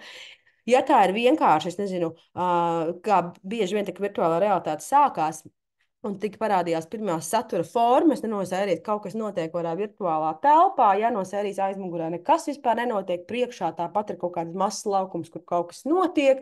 Un tad, nu, arī nu, tā virtuālā telpa neattaisno sevi. Ja? Un tas otrs grāvis ir tas, kur mums ir visa pogām jāspiežās, vēl jānavigē, vēl kāds kaut ko stāsta un tam līdzīgi. Protams, ka profesionāli spēļu spēlētāji ar to tiks galā, ja? Bet cik mūsu sabiedrībā ir profesionāli spēļu spēlētāji? Nezinu, kādi 0, kaut kādi procenti, ja lielākoties jaunieši. Normāli cilvēkam tas ir par daudz, tāpēc, nu, kā saka, arī domājot par šo saturu, vienkārši saprotams, nepārsātināt šīs instruktāžas, kā šī navigācija, ja neizmantot uzreiz visas iespējamās interaktīvās iespējas, nepiekrāmēt visu vidi ar saturu, jā, vēl ar pogām, likt navigēt vai vēl kaut ko. Ļoti pakāpeniski saprotot auditoriju, saprotot to kontekstu, ja, vai vispār mums ir tik daudz laika, jo tāpēc, ka bieži vien tas ir komunikācijas jautājums. Ja mēs gribam uzlikt brilles 10 minūtes un prom nākamais, tam ir jābūt kaut kam galam vienkāršam. Ja? Ja mums tiešām ir kāds, kurš strādā ar to, kurš izstāsta, kur tev pūlis, kurš ir tādas pogas, tā tu vari tikt uz priekšu, tā tu vari tikt atpakaļ, tā tu vari aktivizēt to saturu. Ja? Nav jau tur nekāda raķešu zinātne pēc būtības.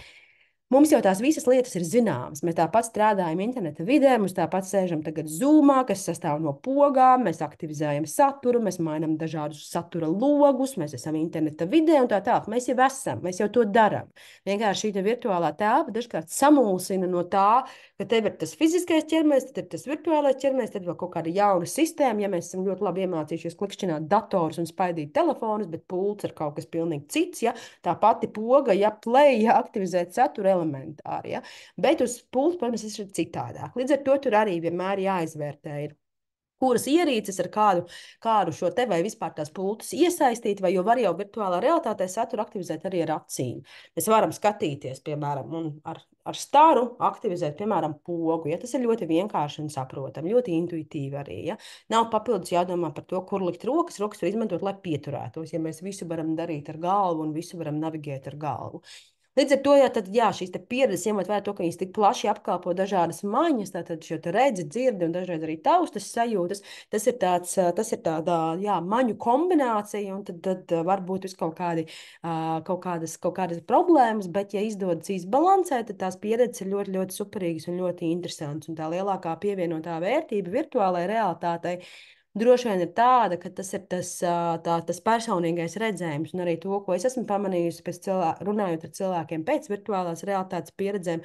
Es biju, es darīju, es to pieredzēju. Tad šī personas maiņa, mēs nevis viņš darīja, viņš redzēja, un tam līdzīgi, bet es esmu aktīvs tajā pieredzē. Es biju pieredzes centrā, un es tajā biju aktīvs. Ja?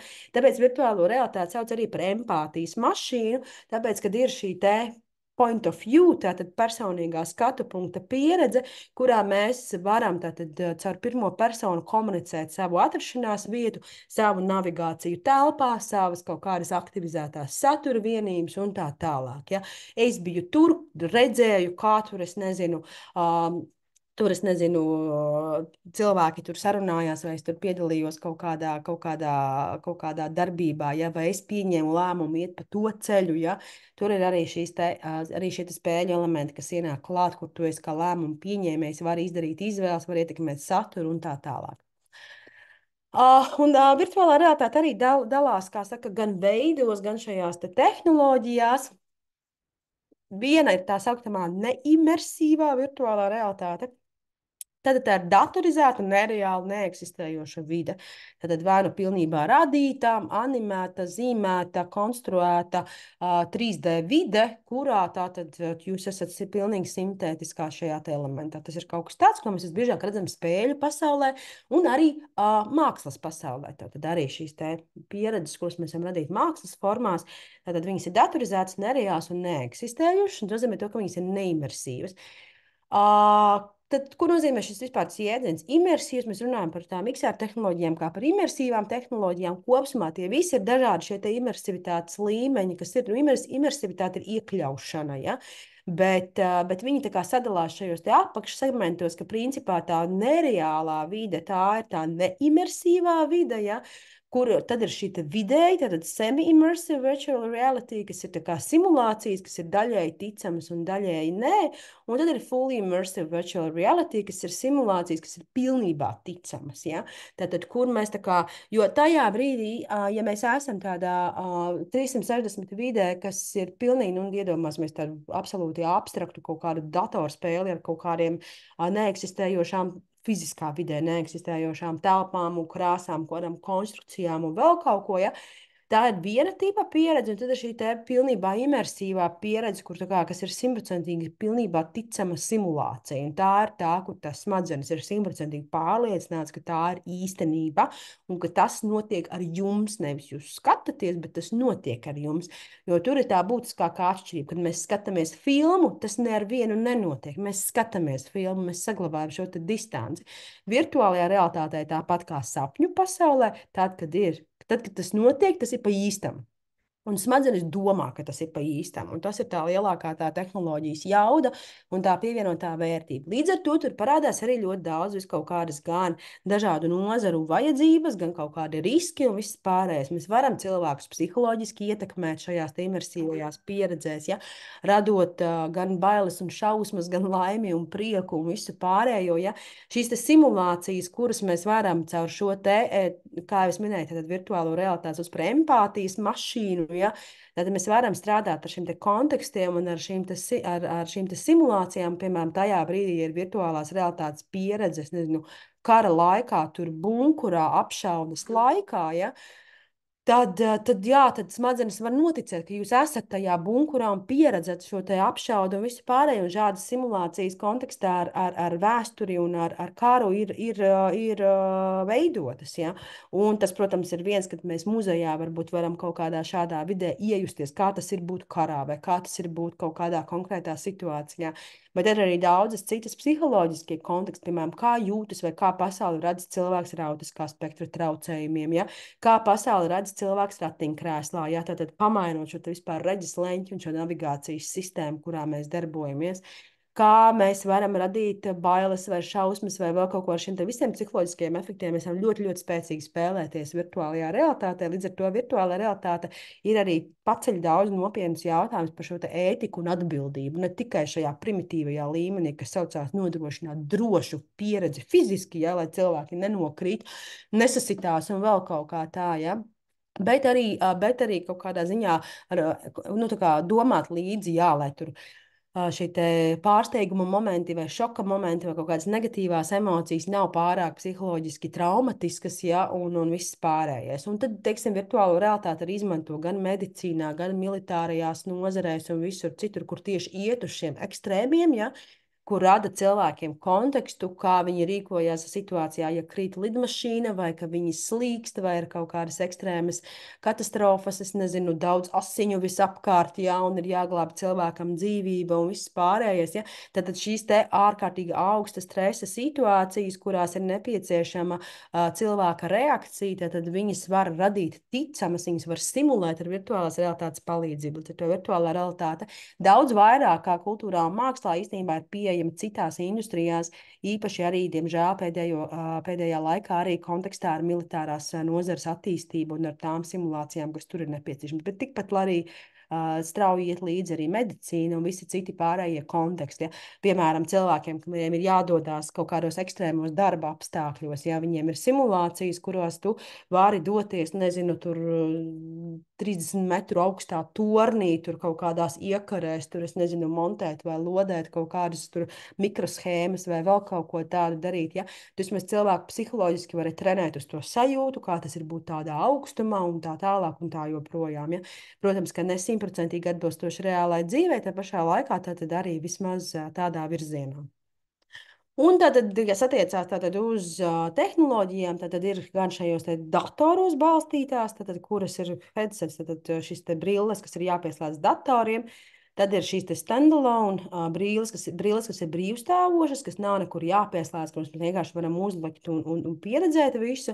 Un tad ir brilles, kas ir saistītas ar mobilajām ierīcēm. Savulaik Samsungam viņi gan ir izņēmuši no ražošanas, bija šie te, jā, tādi headseti, kur varēja ielikt iekšā telefonu, un tad ar Samsung telefoniem pieredzēt virtuālo realitāti. Bet viņi bija zemes kvalitātes, tāpēc viņi izņēma viņus no ražošanas. Bet principā šādi mobīlie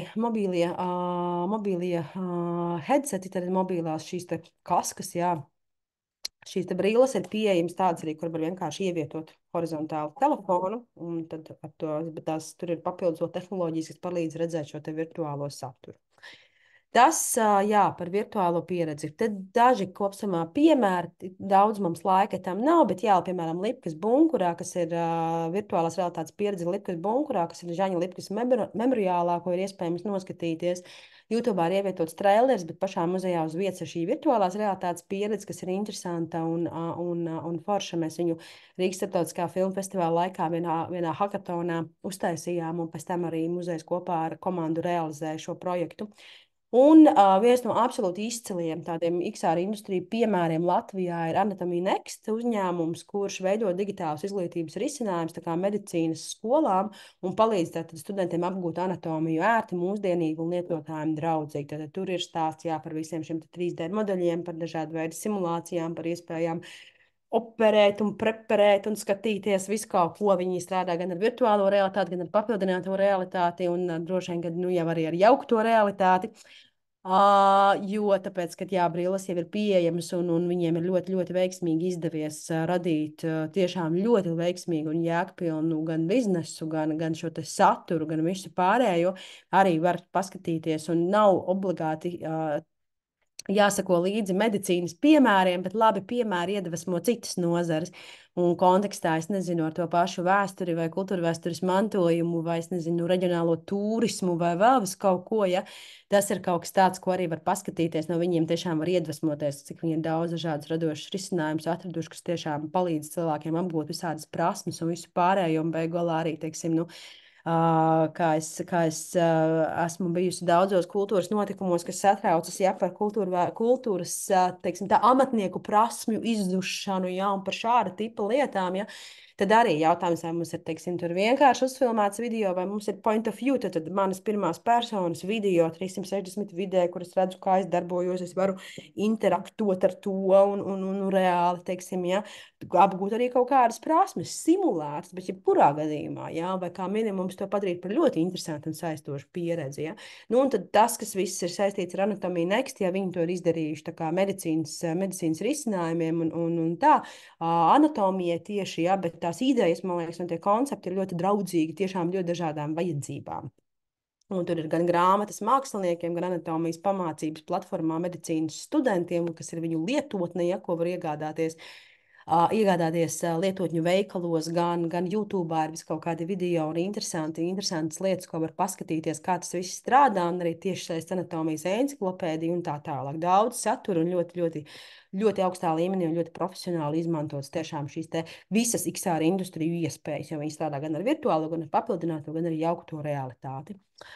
Un te, piemēram, ir arī viens no Latvijas tādiem uzņēmumiem, kas darbojas VR Each, VR tehnoloģija, kas palīdz bērniem ar attīstības traucējumiem. Tātad tā ir, piemēram, simulācija bērnam ar autiskā spektra traucējumiem vai ar paaugstinātu jutību. Piemēram, viņš gatavojas pirmajai skolas dienai. Un mēs varam uztaisīt VR simulāciju, kā tas būs, kā ir ieiešana skolā, ko tas nozīmē, kāda ir šī rutīna, ja, teiksim, cilvēkiem ar autiskā spektra traucējumiem. Ļoti svarīgs ir šis rutīnas jautājums. Ja? Un ar šo virtuālo realitāti, šo virtuālo telpu mēs varam trenēt tās rutīnas.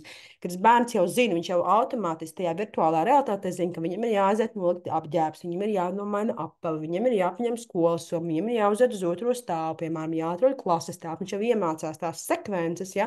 Nevis vienkārši tu viņam nevar to izstāstīt. Tas ir jāiemācās, tās ir prasmes. Un virtuālā realitātē mēs varam mācīties un apgūt prasmes. Un tas ir kaut kāds nosimulēt, piemēram, šī bērna došanos skolā vai kaut kādus darbību sekvences, lai veidotu, lai attīstītu viņa sociālās prasmes, piemēram, veikalā iepirkties vai, saku, mācīties vai komunicēt ar draugiem. Ja? Šī tehnoloģija arī var ļoti palīdzēt šāda tipa simulācijām. Mums ir bijuši gan šādi te, kas vairāk tieši uz veselības lietām orientējās, gan varam runāt vispār par labbūtību, par atpūtas telpu, par meditāciju virtuālajā realitātē un iespēju, piemēram, darbdienas vidū 10 minūtes relaksēties kaut kādā telpā, kas mūs iedvesmo, atjauno mūs un palīdz smadzenēm atslābt. Ja? Mēs varam runāt par Vividly, ja, kas bija viens no pirmajiem Latvijā virtuālās realitātes uzņēmumiem, kurš savukārt arhitektūrā, ja, un dizainā strādāja ar šo telpu digitālajām versijām, ka pirms māja tiek būvēta, tu reāli viņu var izstaigāt, tu vari saprast, tu vari izjust, ja, kā šajā vidē ir būt un vai tā arhitektūra un dizains vispār strādā. Ja? Un, tas ir gan stāsts par to, būt, redzēt, pieredzēt no pirmās personas, gan empatizēt ar kaut kādām situācijām, gan, piemēram, apmācīt kādu un simulēt kaut kādas pieredzes. Gan arī, piemēram, jā, tas ir teiksim, cilvēkiem, kas ir ar autiskā spektra traucējumiem, jā, gan viņiem ir kaut kādas prasmes jāapgūst, gan arī, piemēram, nezinu, gan medicīnas personālam, gan vecākiem, gan vēl kaut kas ar šādām simulācijām ir vieglāk saprast, piemēram, kā tas bērns jūtās. Ja? Man bija viena pazīstama arī pētniece un mākslinieca Ņujorkā, ja, kas tā izsīja tieši tādas pieredzes, kur viņa intervēja cilvēkus ar autiskā spektra traucējumiem un arī ar lēkmēm, kuriem nāk panikas lēkmes un viss pārējais, un tad viņi vizualizēja, teiksim, šos te stāstus, un tā kā, nu, tad visai pārējai sabiedrībai ir iespējams tā kā redzēt, nu, kā tas ir, sajusties šī cilvēka ādā, kā viņš ierauga to pasauli brīdī, kad viņam ir šī te lēkme, ja, un kā viņš tajā jūtās.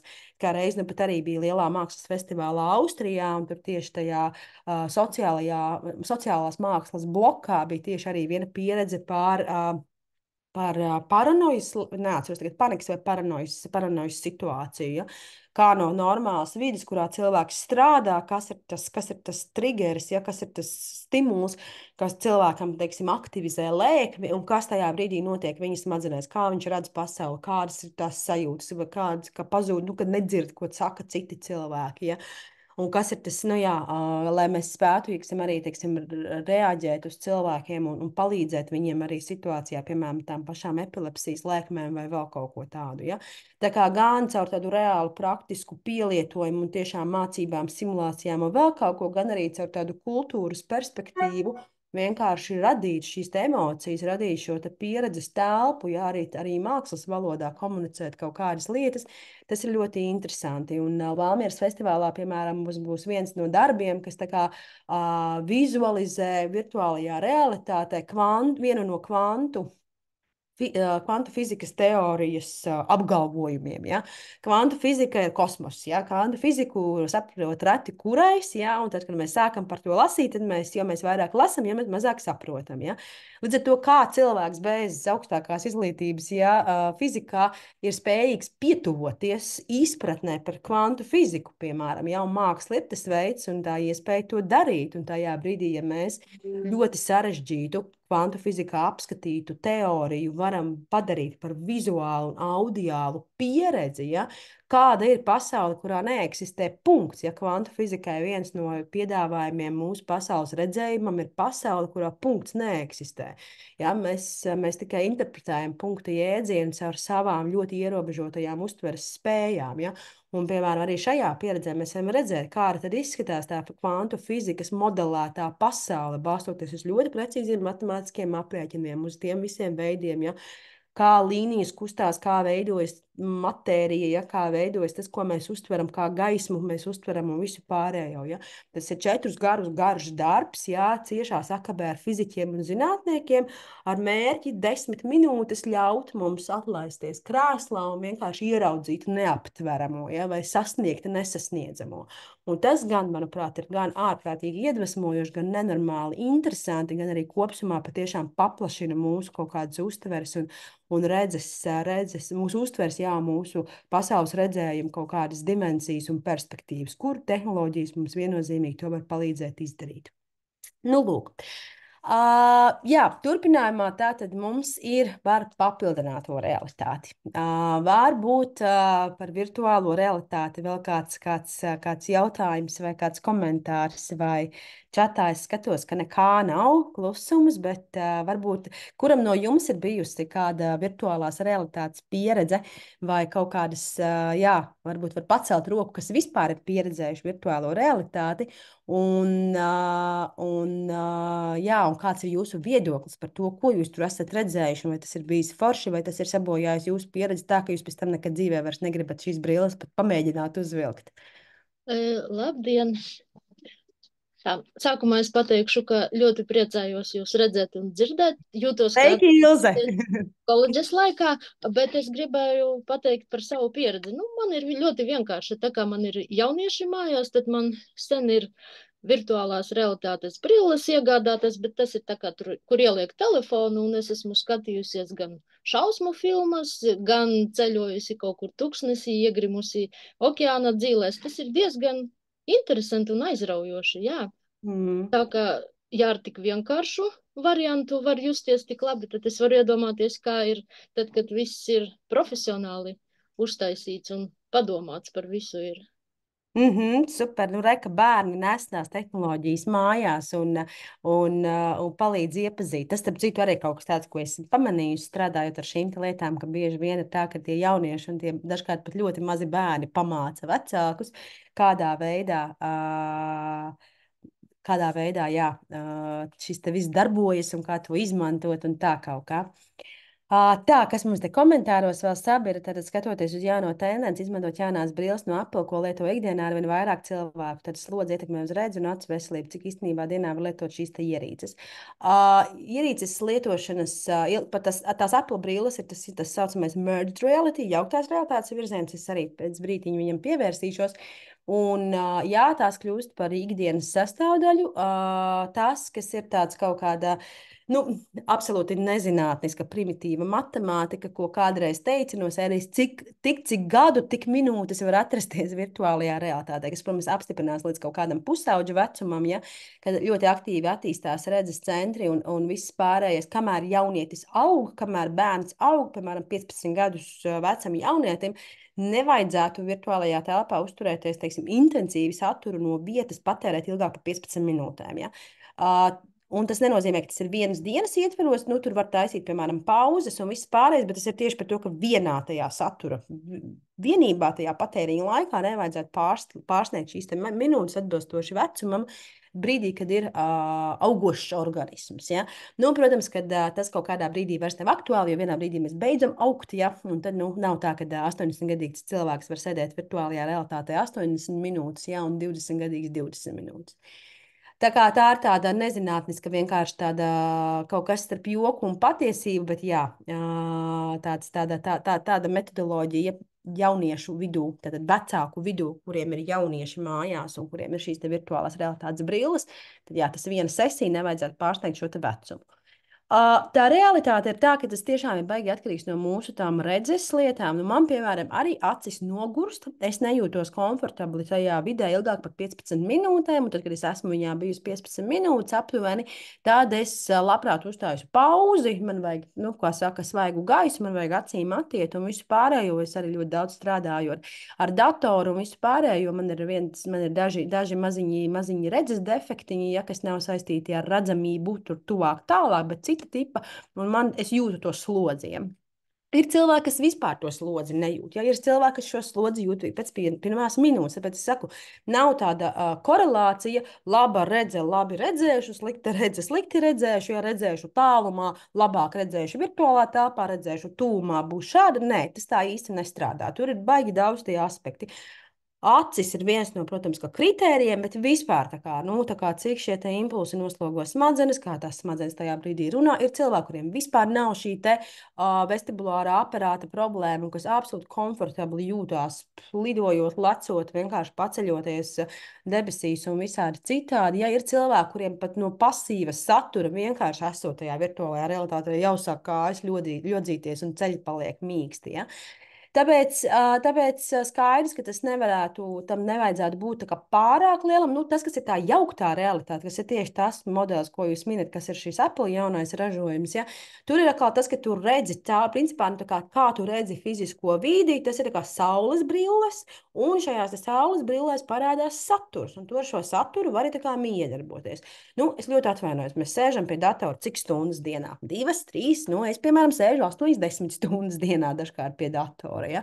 Nu, principā tu arī 8, 10 stundas līdz ar to var sēdēt tajās brillēs, ja? Tāpēc, ka pēc būtības viņām tā acu slodze ir tikpat liela, kā tev skatoties datorā. Vienkārši tas ekrāns ir drusciņ tuvāk, ir tas filtrs, kas ir tā kā, lai nu, kā saules brīļu efekts, lai nav pārāk daudz tās gaismas no ārējās pasaules, tā kā skatīties jau uz pasauli drusciņ ar saules brillēm, tad ir šis digitālais saturs un vēl kaut kā. Ar papildināto realitāti vispār nav nekādu ierobežojumu, ja? Bet tīri tā virtuālā telpa, kas ir tas 100% imersīvā šī pieredze, tur tās smadzenes, tā ir slodze smadzenēm, tā kā tu apstrādāt, un jā, tur mēs runājam par 5, 10, 15, 20 minūtēm. Pagājušo gadu mēs Valmierā rādījām 360 filmu, arī ar 3D vidēm, un vēl kaut ko Valters Sīls uztaisīja Nacionālā teātrī. Principā filmēta izrāde, ko viņš uztaisīja Covid laikā. Un tā bija principā 360 izrāde ar Madaru Botmanu galvenajā lomā, bet tur bija arī šīs 3D vides un tā kā arī šīs sintētiskās konstruētās vides. Tā bija kombinācijas starp gan grafisko, gan reālo vidi. Un tur, piemēram, nu, tā izrādes garums bija pusstunda. Un bija ok. Es nevarētu teikt, ka man tās acis pat nogura par spīti tam, ka esmu diezgan jutīgi. Ja? Tāpēc, ka tur nebija nekādas interaktivitātes, tu vienkārši tev palaiž saturu, uzliek tās brilles, tu atlaidies krēslā un vienkārši esi. Un pusstundu skaties saturu. Ja? Tā kā tas arī tikko ir šī interaktivitāte, tikko tev ir jāpieņem lēmumi, jākustās vis kaut kur un kaut kādā veidā jānavigē tas, tad ir tāda sajūta, kad tas prasa, tā ir slodze. Ja? Tu 15 minūtes kaut kur esi un tu jau esi pārslogots.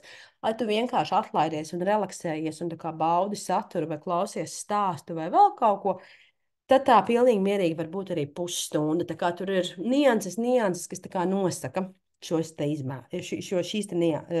elementus. VR brīļu izmaksas. VR brīļu izmaksas ļoti, ļoti dažādas ir. Lētākās VR brīles, ja nemaldos, vispār var dabūt par kaut kādiem $70 vai vēl kaut kā tam līdzīgi, bet, nu, kā jūs varat iedomāties, tā pieredze būs tāda, kuru pat nevajag pieredzēt. Nu, tā kā, ja ir €70 vai dolāru virtuālās realitātes brilles, tad labāk netaisīt virtuālo realitāti vispār. Var šobrīd tādus muzejos, pēdējais, ko mēs pirkām, tās bija tādas 300-400 € brilles aptuveni, kas jau ir, nu, ar pilnu funkcionalitāti pietiekami kvalitatīvas un viss pārējais.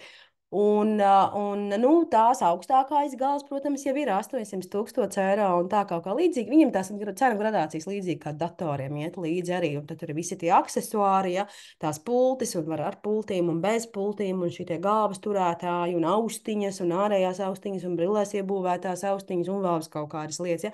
Tas tā kā ir tāds, jā, tāds ierīču kopums un tā kaut kā. Tā kā, nu, kaut kādā ziņā tās cenas ir līdzīgas kā ar datoriem, jo, kā mēs zinām, arī vislētākos datorus mēs varam nopirkt arī datoru par 200 eiro, jaunākais Apple dators maksā 2000. Ja?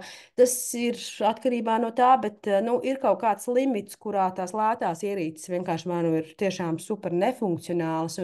Un paradoxāli, protams, arī tās, protams, ir lielākoties ražotas Ķīnā, kopijas viskaut kādiem galvenajiem ierīču ražotājiem un tā tālāk. Tas nenāk no oriģinālajām rūpnīcām, līdz ar to nav nekāda garantija. Ja? Var atnākt kaut kas, un tas strādās, un var atnākt, un tas salūzīs. Vai arī, piemēram, tas, kas ir Ķīnas šīm lētajām ierīcēm, ārkārtīgi raksturīgi. Piemēram, viņi raksta, ka tur ir 4K izšķirtspēja, tātad ļoti augsta attēla rezolūcija. Un nekā atnāk brilles, un tu redzi, ka tur vienīgi pikseļi. Ja? Nekāda izšķirtspēja tur vispār nav. Ja? Tad melošana par tehniskajiem parametriem un tā tālāk. Līdz ar to nav jēga pat tādas brilles pirkt. Brīļu iegāde sākas no ražotāja, kurš uzņemas atbildību par garantiju, ja, kuram mēs zinām, kur tās brilles ir ražotas, kā viņas ir piegādātas. Ja viņas salūst, mēs viņas sūtām atpakaļ, ja kaut kas neatbilst un tā kaut kā. Ja. Tā kā nu, tādas brilles, ar kurām ir normāli kaut ko strādāt, viņas sākās no kaut kādiem 300 eiro. Nu, bet, protams, atkal tā kvalitāte un tā visa pieredze un arī šo brīļu ilgtspēja jautājums. Nu, tas ir līdzīgi kā televizoru. Nopirksiet televizoru par 200 eiro. Iespējams, nestrādās, iespējams, salūzīs pēc gada vai vēl kaut kā tam līdzīga. Nopirksiet televizoru par 2000. Varbūt skatīsieties televizoru 10 gadus vienu un to pašu televizoru. Viņš morāli un tehnoloģiski nenovecos un turpinās kvalitatīvi atspoguļot saturu. Tā ir ar visām tehnoloģijām un ar visām ierīcēm. Tā loģika nemainās. Ja? Mēs tāpat ar tādiem pašiem apsvērumiem iegādājamies gan televīzijas, gan, es nezinu, vējas mašīnas, plītis un vēl visu pārējo. Ja? Tie kritēriji, ko mēs ņemam vērā, nemainās, un tāpēc tieši tāpat ir jāskatās arī uz šīm tehnoloģijām. Skaidrs, ka tehnoloģija, kas ir saražota vakar, ja, piemēram, arī tāpēc, nu, es Apple brilles šobrīd neskrienu pirkt par spīti tam, ka es esmu liels Apple fans un man apmierina viņu pakalpojumu sniegtā kvalitāte un viņu produktu kvalitāte. Es neskrienu šīs te brilles iegādāties, jo skaidrs, tas ir pirmais izlaidums. Viņi vēl labos miljonus kļūdas tehnoloģijās un tā tālāk un tā joprojām, kamēr tās brilles, nu, teiksim, jau trešais izlaidums vai ceturtais izlaidums būtu kaut kas tāds, uz ko es skatītos iegādē. Ja? Un tad jau ir skaidrs, ka tā cena turpinās samazināties. Ja? Tāpēc nevajag nekad uz jaunām tehnoloģijām skriet kā pirmrindniekiem un pirmajiem iegādāties kaut ko, kas ir vakar izdomāts, jo būs lūzumi, kaut kas nestrādās un tā Jā. tālāk, un tad tehnoloģijas tā kā apdeitojās un tiek atjauninātas un vēl kaut kā tā. Un, jā, kāds gribēja teikt kaut ko? Laikam nejauši ieslēdzās mikrofons. Jā, Alūksnes un Gulbens Bānīšu muzejos var iesties lokomotīvas vadītāja lomā. Jā, tas tāds 5D kino. Jā, 5D jau tad, kad tur jau mums bija kādreiz arī visos atrakciju parkos un vēl kaut ko šī 5D jēdziens. Bet jā, ar virtuālo realitāti tur var dažādi šīs te uztveres dimensijas aizskart un darīt. Vai kādam vēl ir bijusi kāda varbūt super pozitīva vai tiešām ļoti negatīva pieredze ar virtuālo realitāti? Vai kāds no jums ir redzējis tādu īstu mākslas projektu, tā kā mākslas saturu, mākslas formu virtuālajā telpā?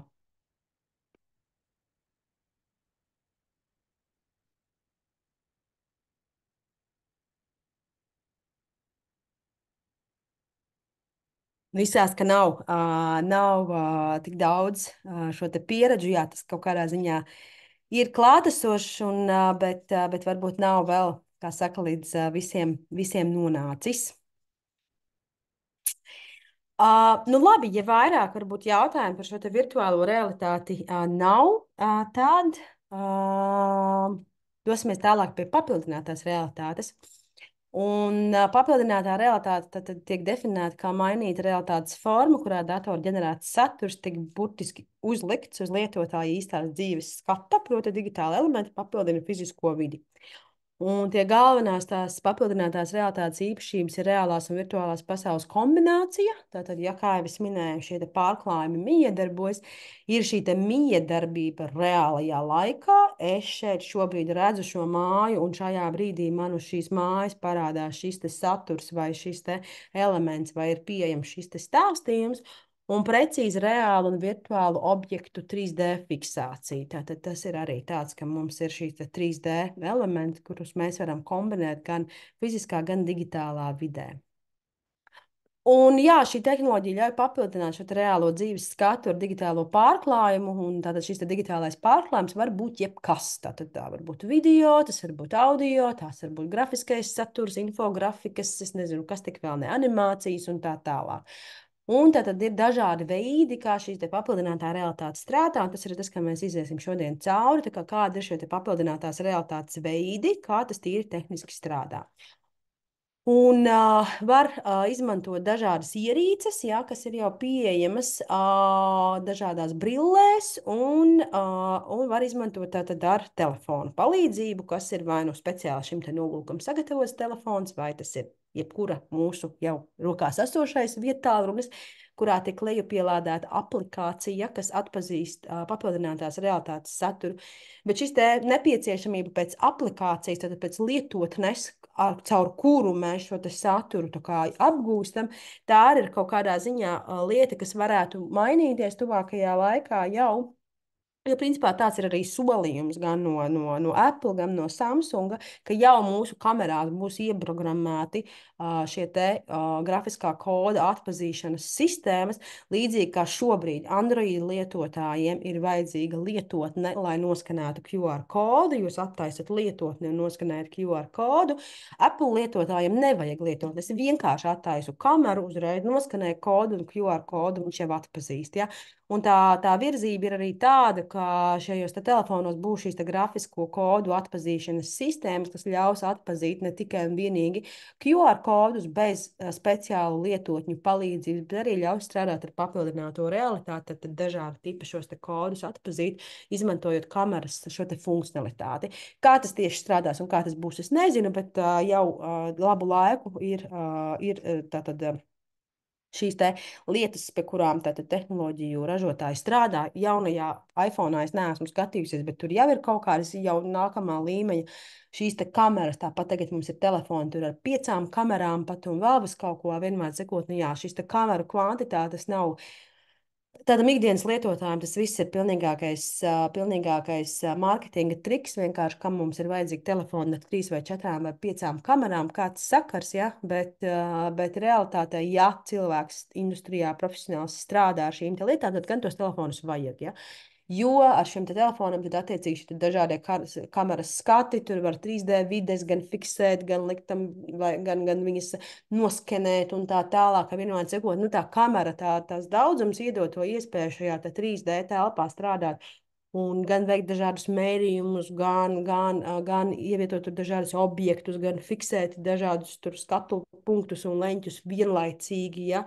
Un tā tālāk. Jā, un arī, teiksim, mums radio, kuras strādāja podkāstiem, arī, teiksim, ir telefoni, ja, kas vienlaicīgi filmē gan vienu pusi, gan var filmēt selfiju.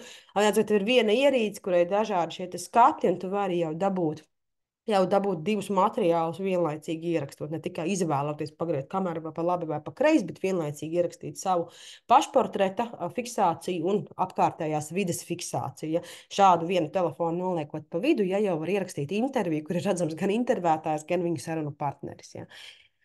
Un tāda visredzamākā ikdienas sastāvdaļa, kur mēs to redzam, tie ir fotofiltri dažādās lietotnēs un sociālo mediju platformās. Instagram, Snapchat, TikToks, vienalga, kur mēs esam, tad šie filtri, kur mēs sev varam pielikt zaķi austiņus un ziloņu degunus un vēl uz kaut ko, ja tā ir papildinātā realitāte, un viņi principā jau sociālo mediju platformās un komunikācijas vietnēs kā WhatsApp vai Telegrams jau funkcionē un ļauj mums nosūtīt saturu, pievienojot mūsu fiziskajai sejai reālajā laikā, acis, ausis, vēl kaut ko un tam līdzīgi. Ja? Tā kā tas ir visbiežāk izmantotais papildinātās realitātes piemērs. Nu, lūk, un šeit par AR veidiem ir 2 lielie bloki, un tad vienam tam blokam ir vēl apakšbloki. Ir papildinātā realitāte, kas ir piesaistīta konkrētam skenējamam marķierim, tātad grafiskajam kodam vai simbolam, kurš tiek noskanēts, nu, un tad attiecīgi šo te noskanējot arī tad tiek aktivizēts saturs. Un darbojas ar ierobežotu skaitu viedierīcēm, tad un ar jaunās paudzes tehnoloģijām pēc būtības. Un tātad tas ir kaut kas līdzīgs kā QR kods, tikai šis te vizuālais attēls var būt mākslinieciski skaists. Tas var būt teksts, plāksnītes, zīmējums, grafiti, nezinu, vēsturisks kaut kāds, es nezinu, sienas glaznojums vai vēl kaut kas. Ja? Nu, principā noskanēt, jo mēs varam jebko. Tas ir tas, kas ir galvenā tā elements, ir šis grafiskais. Tad kamera atpazīst ar aplikācijas palīdzību, ar lietotnes palīdzību, atpazīst konkrētu grafisko kodu, uz kura tātad tiek ar programmatūras palīdzību uzvietots šai konkrētajam kodam paredzētais saturs. Tas ir tas viens žanrs un tas viens virziens. Un tas otrs virziens ir tāda papildinātā realitāte, kas ir nepiesaistīta skenējamam marķierim.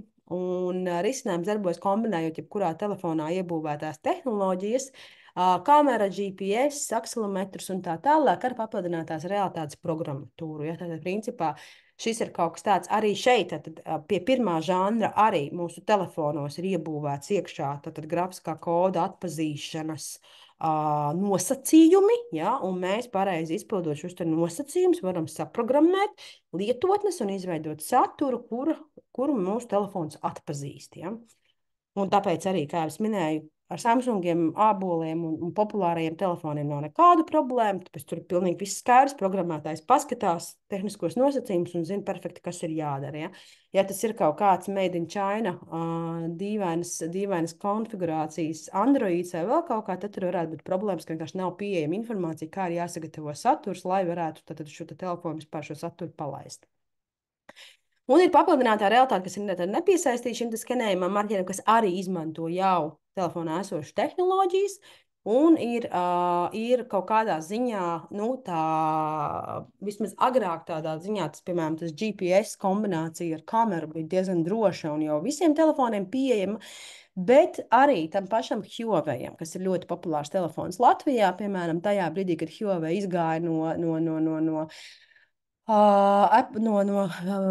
lietotņu veikalu sistēmas un izdomāja, ka taisīs visu paši pa savam, ja, un veidos vēl trešo sistēmu, tad, piemēram, GPS ļoti slikti strādāja uz Huawei. Ja, un tad, attiecīgi, uz Huawei arī papildinātā realitāte caur GPS signālu bija ļoti nekvalitatīva, tie objekti vai nu kaut kur karājās pilnīgi neredzami, vai bija kaut kādā dīvainā vietā, no vienmēr sakot dažādi šie tie iemesli.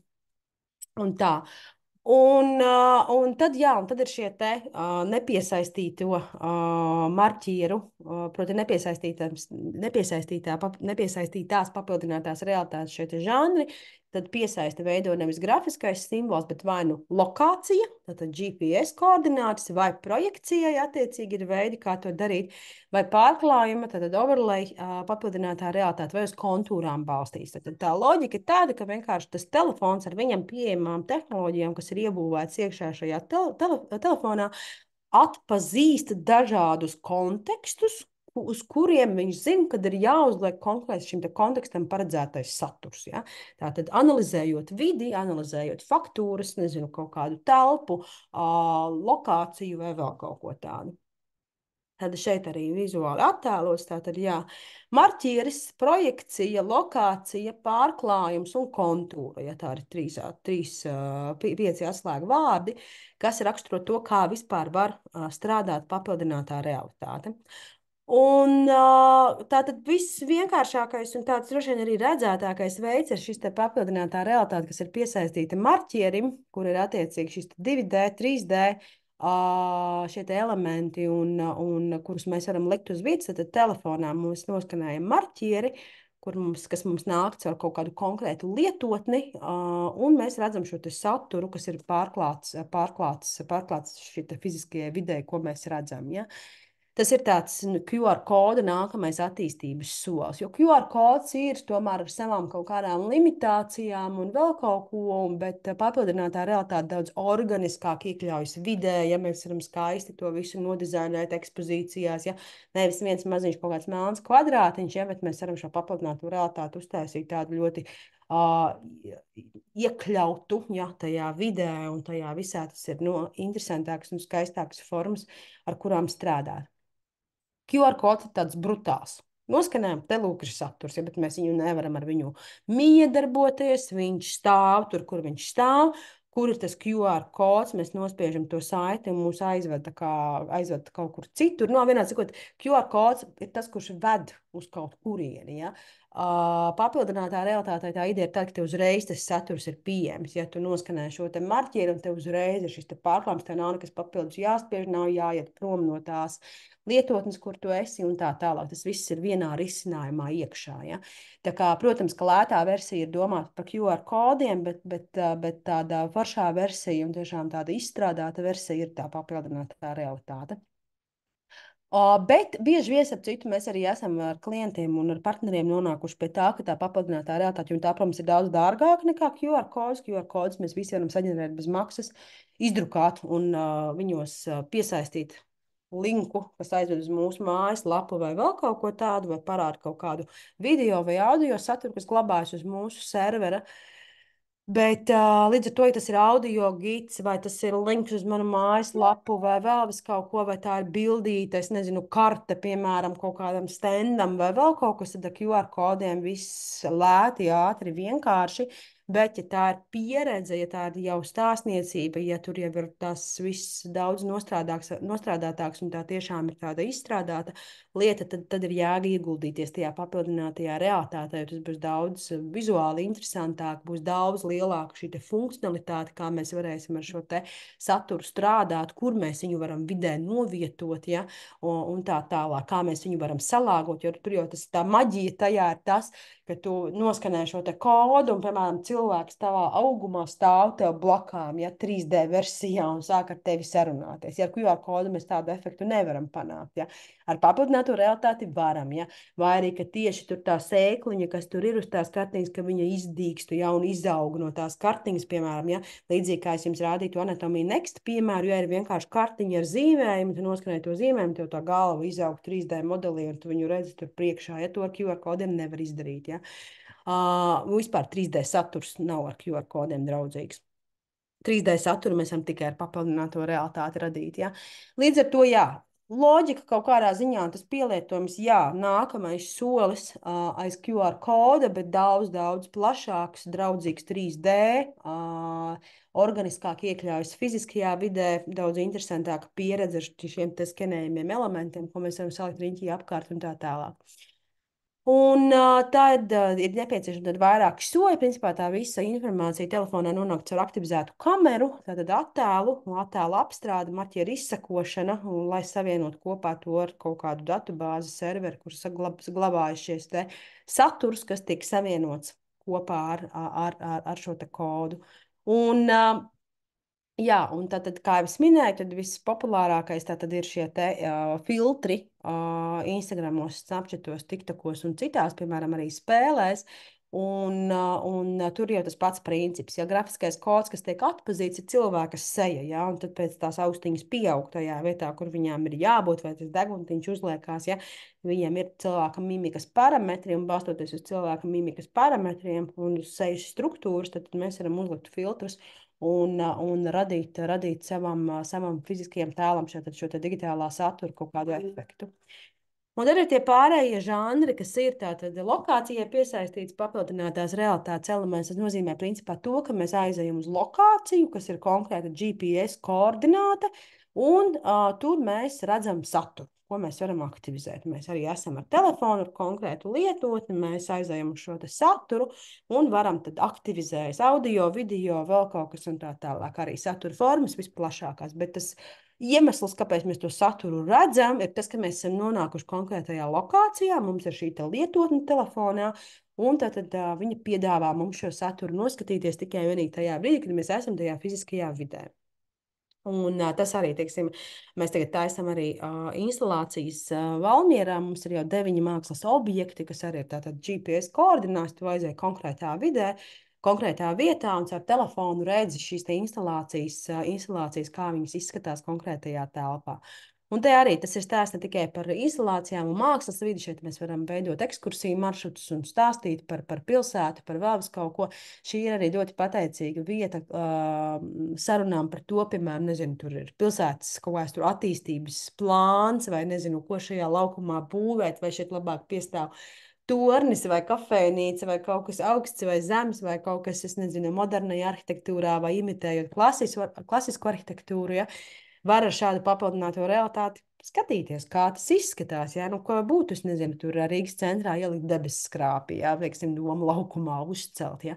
Mēs varam paskatīties un šādā skēlā uzlikt, teiksim, debesu skrāpi, kurš stāv Doma laukuma centrā un paskatīties, kā tas izskatās pilsētā un vēl kaut ko. Tā kā tas ir daudz arī par kaut kādu nākotnes projicēšanu, par ideju testēšanu, par vietu attīstības kaut kādiem plāniem un, teiksim, nu, arī arhitektūrā, dizainā, vides kontekstā, jā, tātad tas varētu būt interesants lietas, ar kurām darboties, lai domātu par to, kādu nākotni mēs veidojam, ko mēs vēlamies redzēt šajā vietā. Tā kā arī ļoti daudz dažādu šie te izmantojuma iespējamības, gan radošie, mākslinieckās un satura lietas, gan arī tādas ļoti praktiskas, kas arī nodara gan arhitektūrā un dizainā, gan, protams, arī vis kaut kādās nozarēs, tajā pašā medicīnā vai militārajā sfērā vai pilsētu plānošanā, loģistikā. Nu, ļoti daudz, ļoti, ļoti dažādi plaši tie pielietojami konteksti. Tad ir projekcijas veidot papildinātā realitāte, kas mūsu acīm varētu būt kaut kas ļoti līdzīgs hologrammai. Principā mēs lielākoties cilvēki parastie neatšķir papildinātās realitātes projekciju no hologrammas. Vizuāli tas izskatās nedaudz līdzīgi, bet ir citādākā metode, tātad kādā veidā šis saturs parādās un kā mēs viņu ieraugam. Tā kā tie ir tehniski divi dažādi risinājumi. Un tātad tas nozīmē šo digitālo datu atspoguļojumu stacionārā kontekstā. Ja? Tātad kur mēs koncentrējamies uz virtuālu 3D objektu renderēšanu lietotāja fiziskajā telpā. Mēs ievietojam 3D objektu konkrētajā telpā ar projekcijas palīdzību. Un tas ļauj lietotājiem brīvi pārvietoties pa noteiktu zonu, kur ir nofiksēts projektors. Tātad hologramma ir kaut kas tāds, kas, es jums parādīšu to zīmējumu, tad būs vieglāk saprast, ja. Papildinātā realitātē ar hologrammu mēs nevaram miedarboties. Hologrammu mēs tur uzliekam, un viņa tur stāv. Ja? Mēs tajā vidē, tajā konkrētajā vietā esam to hologrammas efektu radījuši. Papildinātās realitātes projekcija nozīmē to, ka es varu būt dejotājs un projektoram un kamerai, kas ir sasinhronizēta ar projektoru. Proti, kamera seko līdzi manai kustībai, atpazīst manu ķermeni, un te uz mana ķermeņa ir jābūt lielai pukstošai 3D sirdī, un tā projekcija man viņu uzprojicē. Ja? Bet tur ir tas, ka tur ir tā sinerģija. Es varu kustēties, un tā sirds man vienmēr paliks manā vietā. Ja? Viņa paliks šeit, tāpēc, kad ir kamera, kas seko līdzi manai kustībai, kas sūta datus uz datoru un uz projektoru, un šis attēls piesaistās man. Es kustos ar viņu līdzi, vai viņš ir man blakus, ja es esmu šeit, ja tur ir kaut kāda zona. Attiecīgi, mēs esam brīvāki piekabināt to attēlu kaut kādam konkrētam elementam, piemēram, skatuves scenogrāfijā. Hologrammu mēs uztaisām hologrammu, tas efekts ir un viss. Viņš ir tur, mēs ar viņu nevaram, viņš nekustās mums līdzi, ja, un mēs nevaram viņu kustināt un ar viņu kaut kādā tādā veidā miedarboties reāli laikā. Viņa ir statiska tādā ziņā, ja. Nu, lūk, un šis tātad, jā, tehnoloģijas galvenais pielietojums ir radīt ilūziju par dziļumu vai novietojumu vai orientāciju vai, piemēram, šos 3D elementus piekabināt šeit sirdi vai, es nezinu, atvērt vai visu kaut kādas lietas, ja, un tā tālāk. Ja, tātad šis, principā, ir tā sistēma, kur mēs tā kā ieprogrammējam, kas ir tas lauks, kuru ķer, ja, kamera, kompjuters un projekcija. Ir tās 3 lietas, kas darbojās, lai dabūtu šo te attēlu uz konkrētajā vietā. Un kustība, piemēram, arī sensors, ja tā ir aktīva kustība, un ja visu laiku grib, lai šis attēls saglabājas, piemēram, man pielīmēts šajā vietā, ja, tad te ir kamerai ir kustību sensors, kas fiksē manu kustību, un atkal caur datoru. No kameras caur datoru tiek nosūtīts signāls projektoram, un tad mēs redzam to, ko mēs redzam.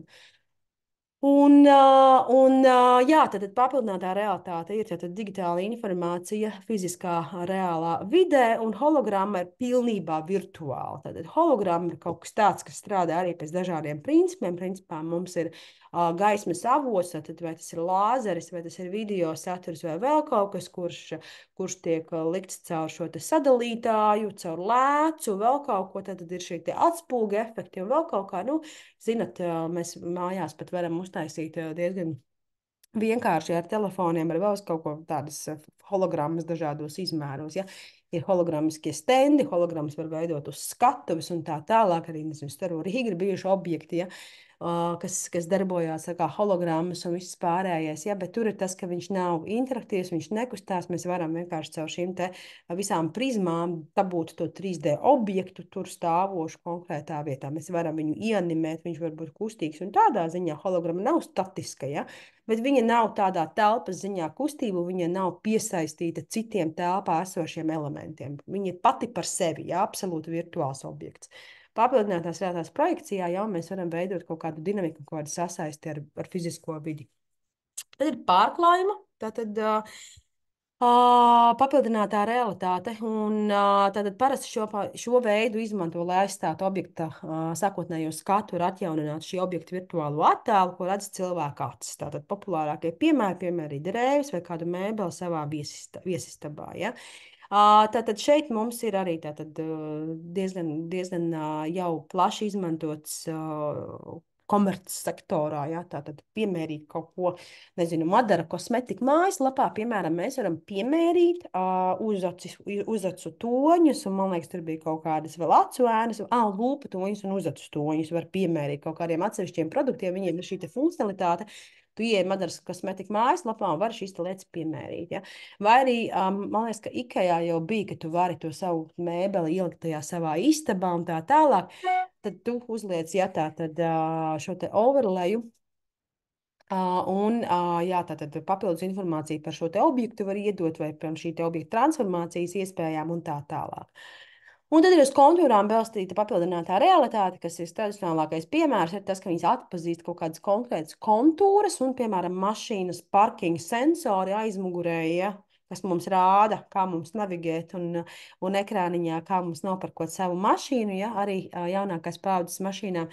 Tas izmantos tātad kontūrās balstītu papildināto realitāti, kas atpazīst kaut kādu konkrētu situāciju, kurā, piemēram, atrodas mašīna, ja, un var palīdzēt viņai balstoties tātad uz šiem sensoriem, parādīt, vai mašīnai vairāk pa labi vai pa kreisi, vai vēl kaut ko, kā ieparkoties konkrētā zonā.